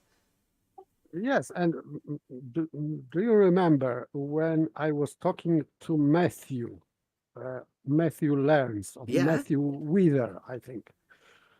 So I asked him about this, where his knowledge or confidence is taken from. So he is just, and conclusion was that he just believed, he trusted. Yeah, it's just an assumption. Body of science. Yes, assumption, but based on belief, because he trusts experts and body of science. So this is not only flat Earth math problem, but and flat earther problem maybe, but also dogmatic globe model proponents problem is completely the same. Yeah, Probably. it's a belief issue, isn't it? Yeah. It's like that's what he's doing it. He's basing it on there is an aspect of belief that allows you to just swat away inconvenient facts. Because that was his it was his metaphor, right? Analogy that he was relating his religious beliefs with these what he calls flat earth beliefs, where it's the same thing. He is the flat earther. It's exactly the same thing. It's a religion.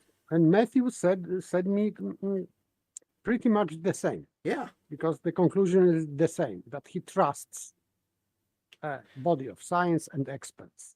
So because I was asking him, because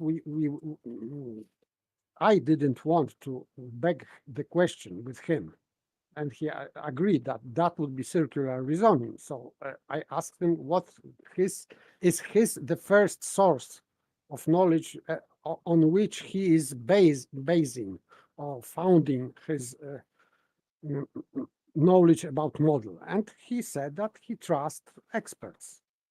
So that is belief, and he confirmed that.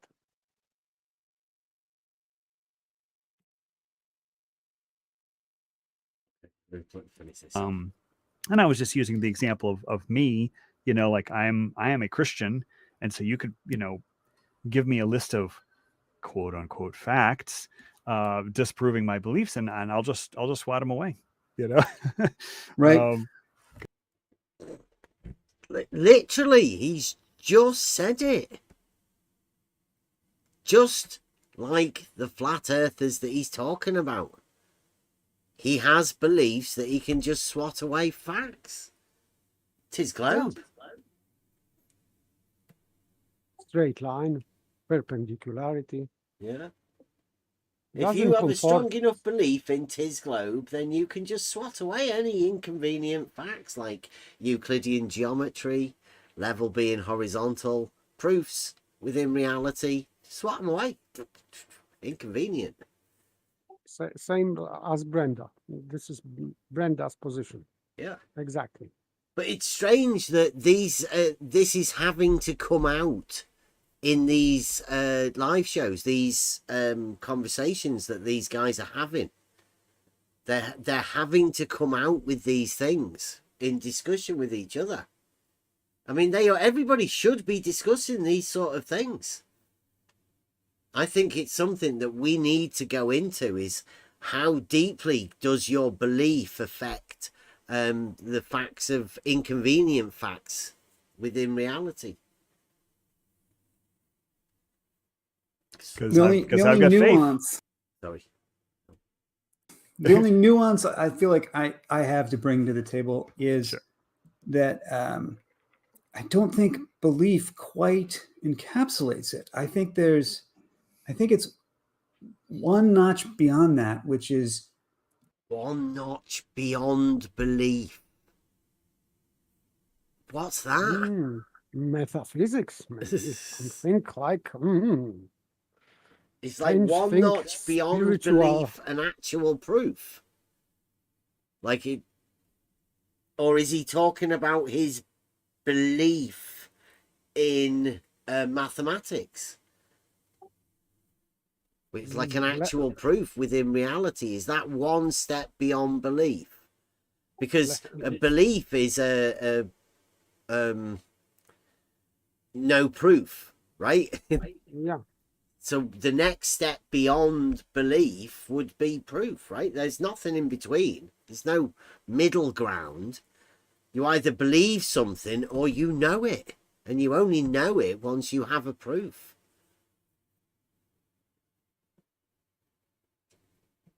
That's where we're at. Antagonism. It's not that they believe the earth is level because of some reason. It's that they disagree that it's round. Right. What?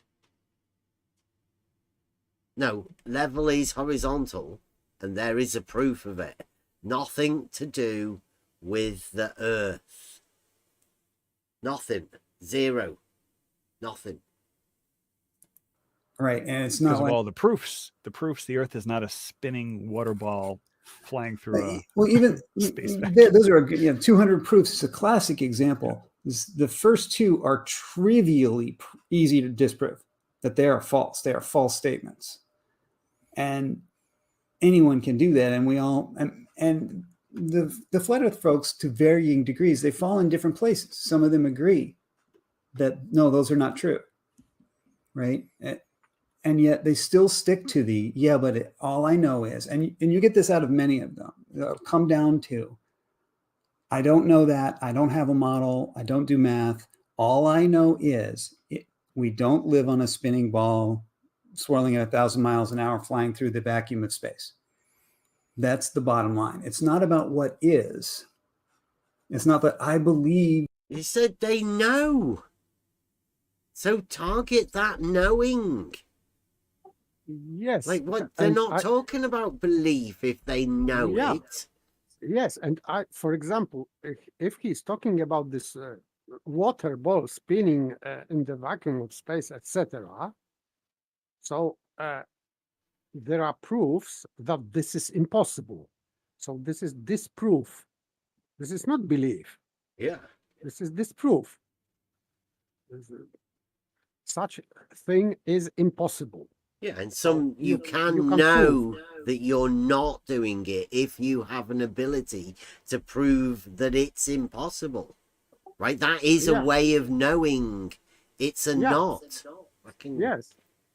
So this is some kind of knowledge of impossibility, and it is not a belief, or even it is not disbelief, because if you have something proven false, you just know that it cannot be. Yeah. So it is Modus impossible. tollens is that way of proving that that something isn't. Yeah, it's a proof of the not that, right? The logical statement says if this then that, and you say, look, it cannot be that, not that, therefore not P. Yeah.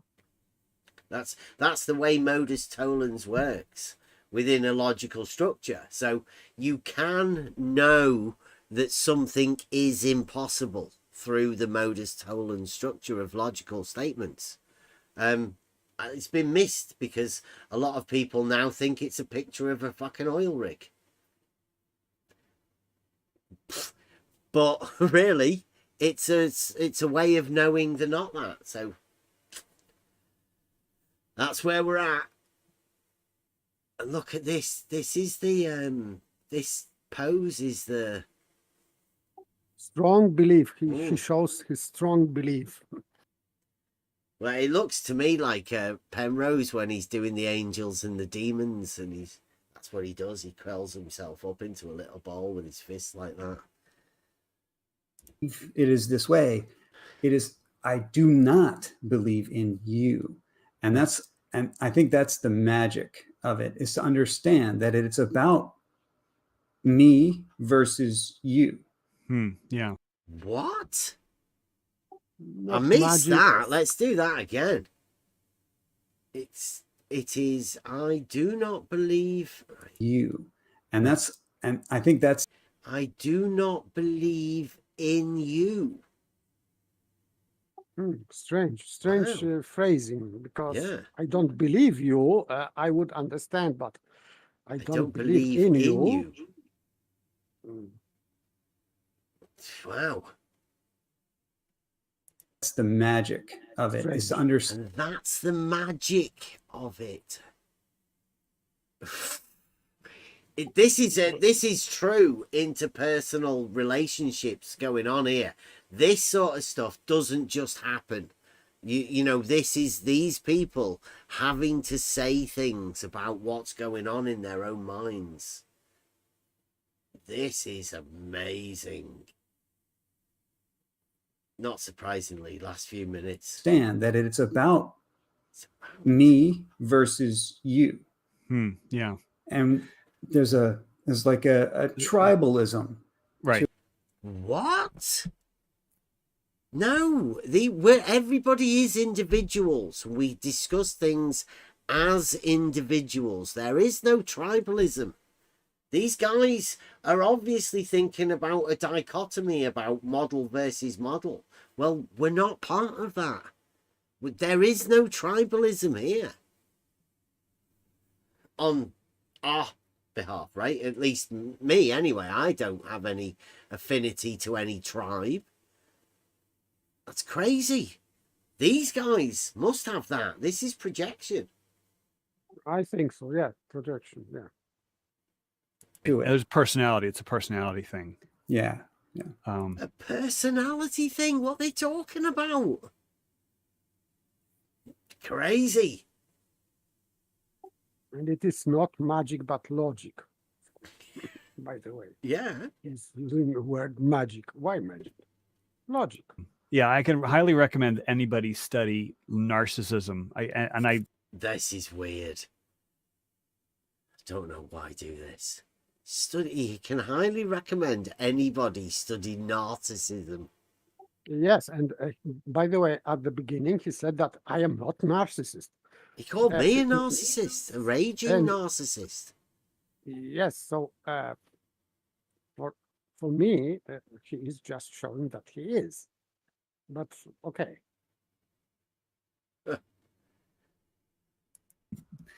I'd always heard the term narcissism. I mean, you know, Greek mythology, whatever. And then people may say, oh, you know, that guy loves to look at himself in the mirror. He's a narcissist. But no, I mean, seriously study narcissism.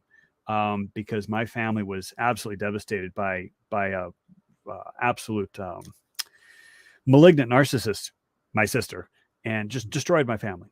Just I mean, like to the point of not coming back. So right now I am having zero contact with two of my sisters and my brother-in-law, and my plan is for the rest of my life.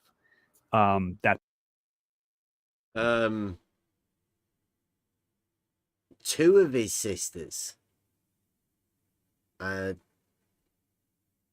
One of his sisters is the narcissist, so yes, because of that, he's cutting off the rest of his family. Something doesn't seem right add, there. yes. Yeah, I would say that maybe he's just unbearable for his family.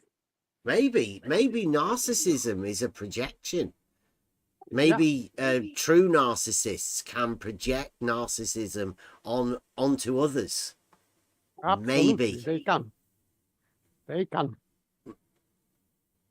This could possibly be one of those things where narcissists just call other people narcissists to stop people accusing them of being a narcissist. I don't know. Possibly. Who knows? It's like, I wish I'd known about narcissism before, because I was doing everything wrong when dealing with my sister. I was treating my sister like a human being, but if I had known how to treat a narcissist, I was treating my sister like a human being. What? Oh, and he was wrong. But still, narcissist is still a person. Yeah. Family. This sounds very bad. Very bad. Why is he saying this on like this? Too much, really. Too much. I wouldn't have audacity to say that if I was him, to say that publicly. Sorry. Yeah, I wouldn't even say it privately, really. You'd have to make sure you're with like really good friends before you start talking about that sort of stuff. To anyone, really. If anybody's going through that, I'd say an outward projection of that sort of a thing on a live YouTube channel is more telling than anyone can realize. Really.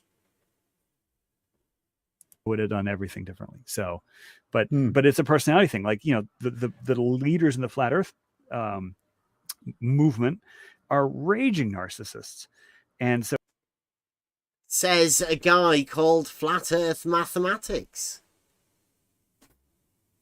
I would say that Flat Earth Mathematics might be one of the leading members of the Flat Earth Society.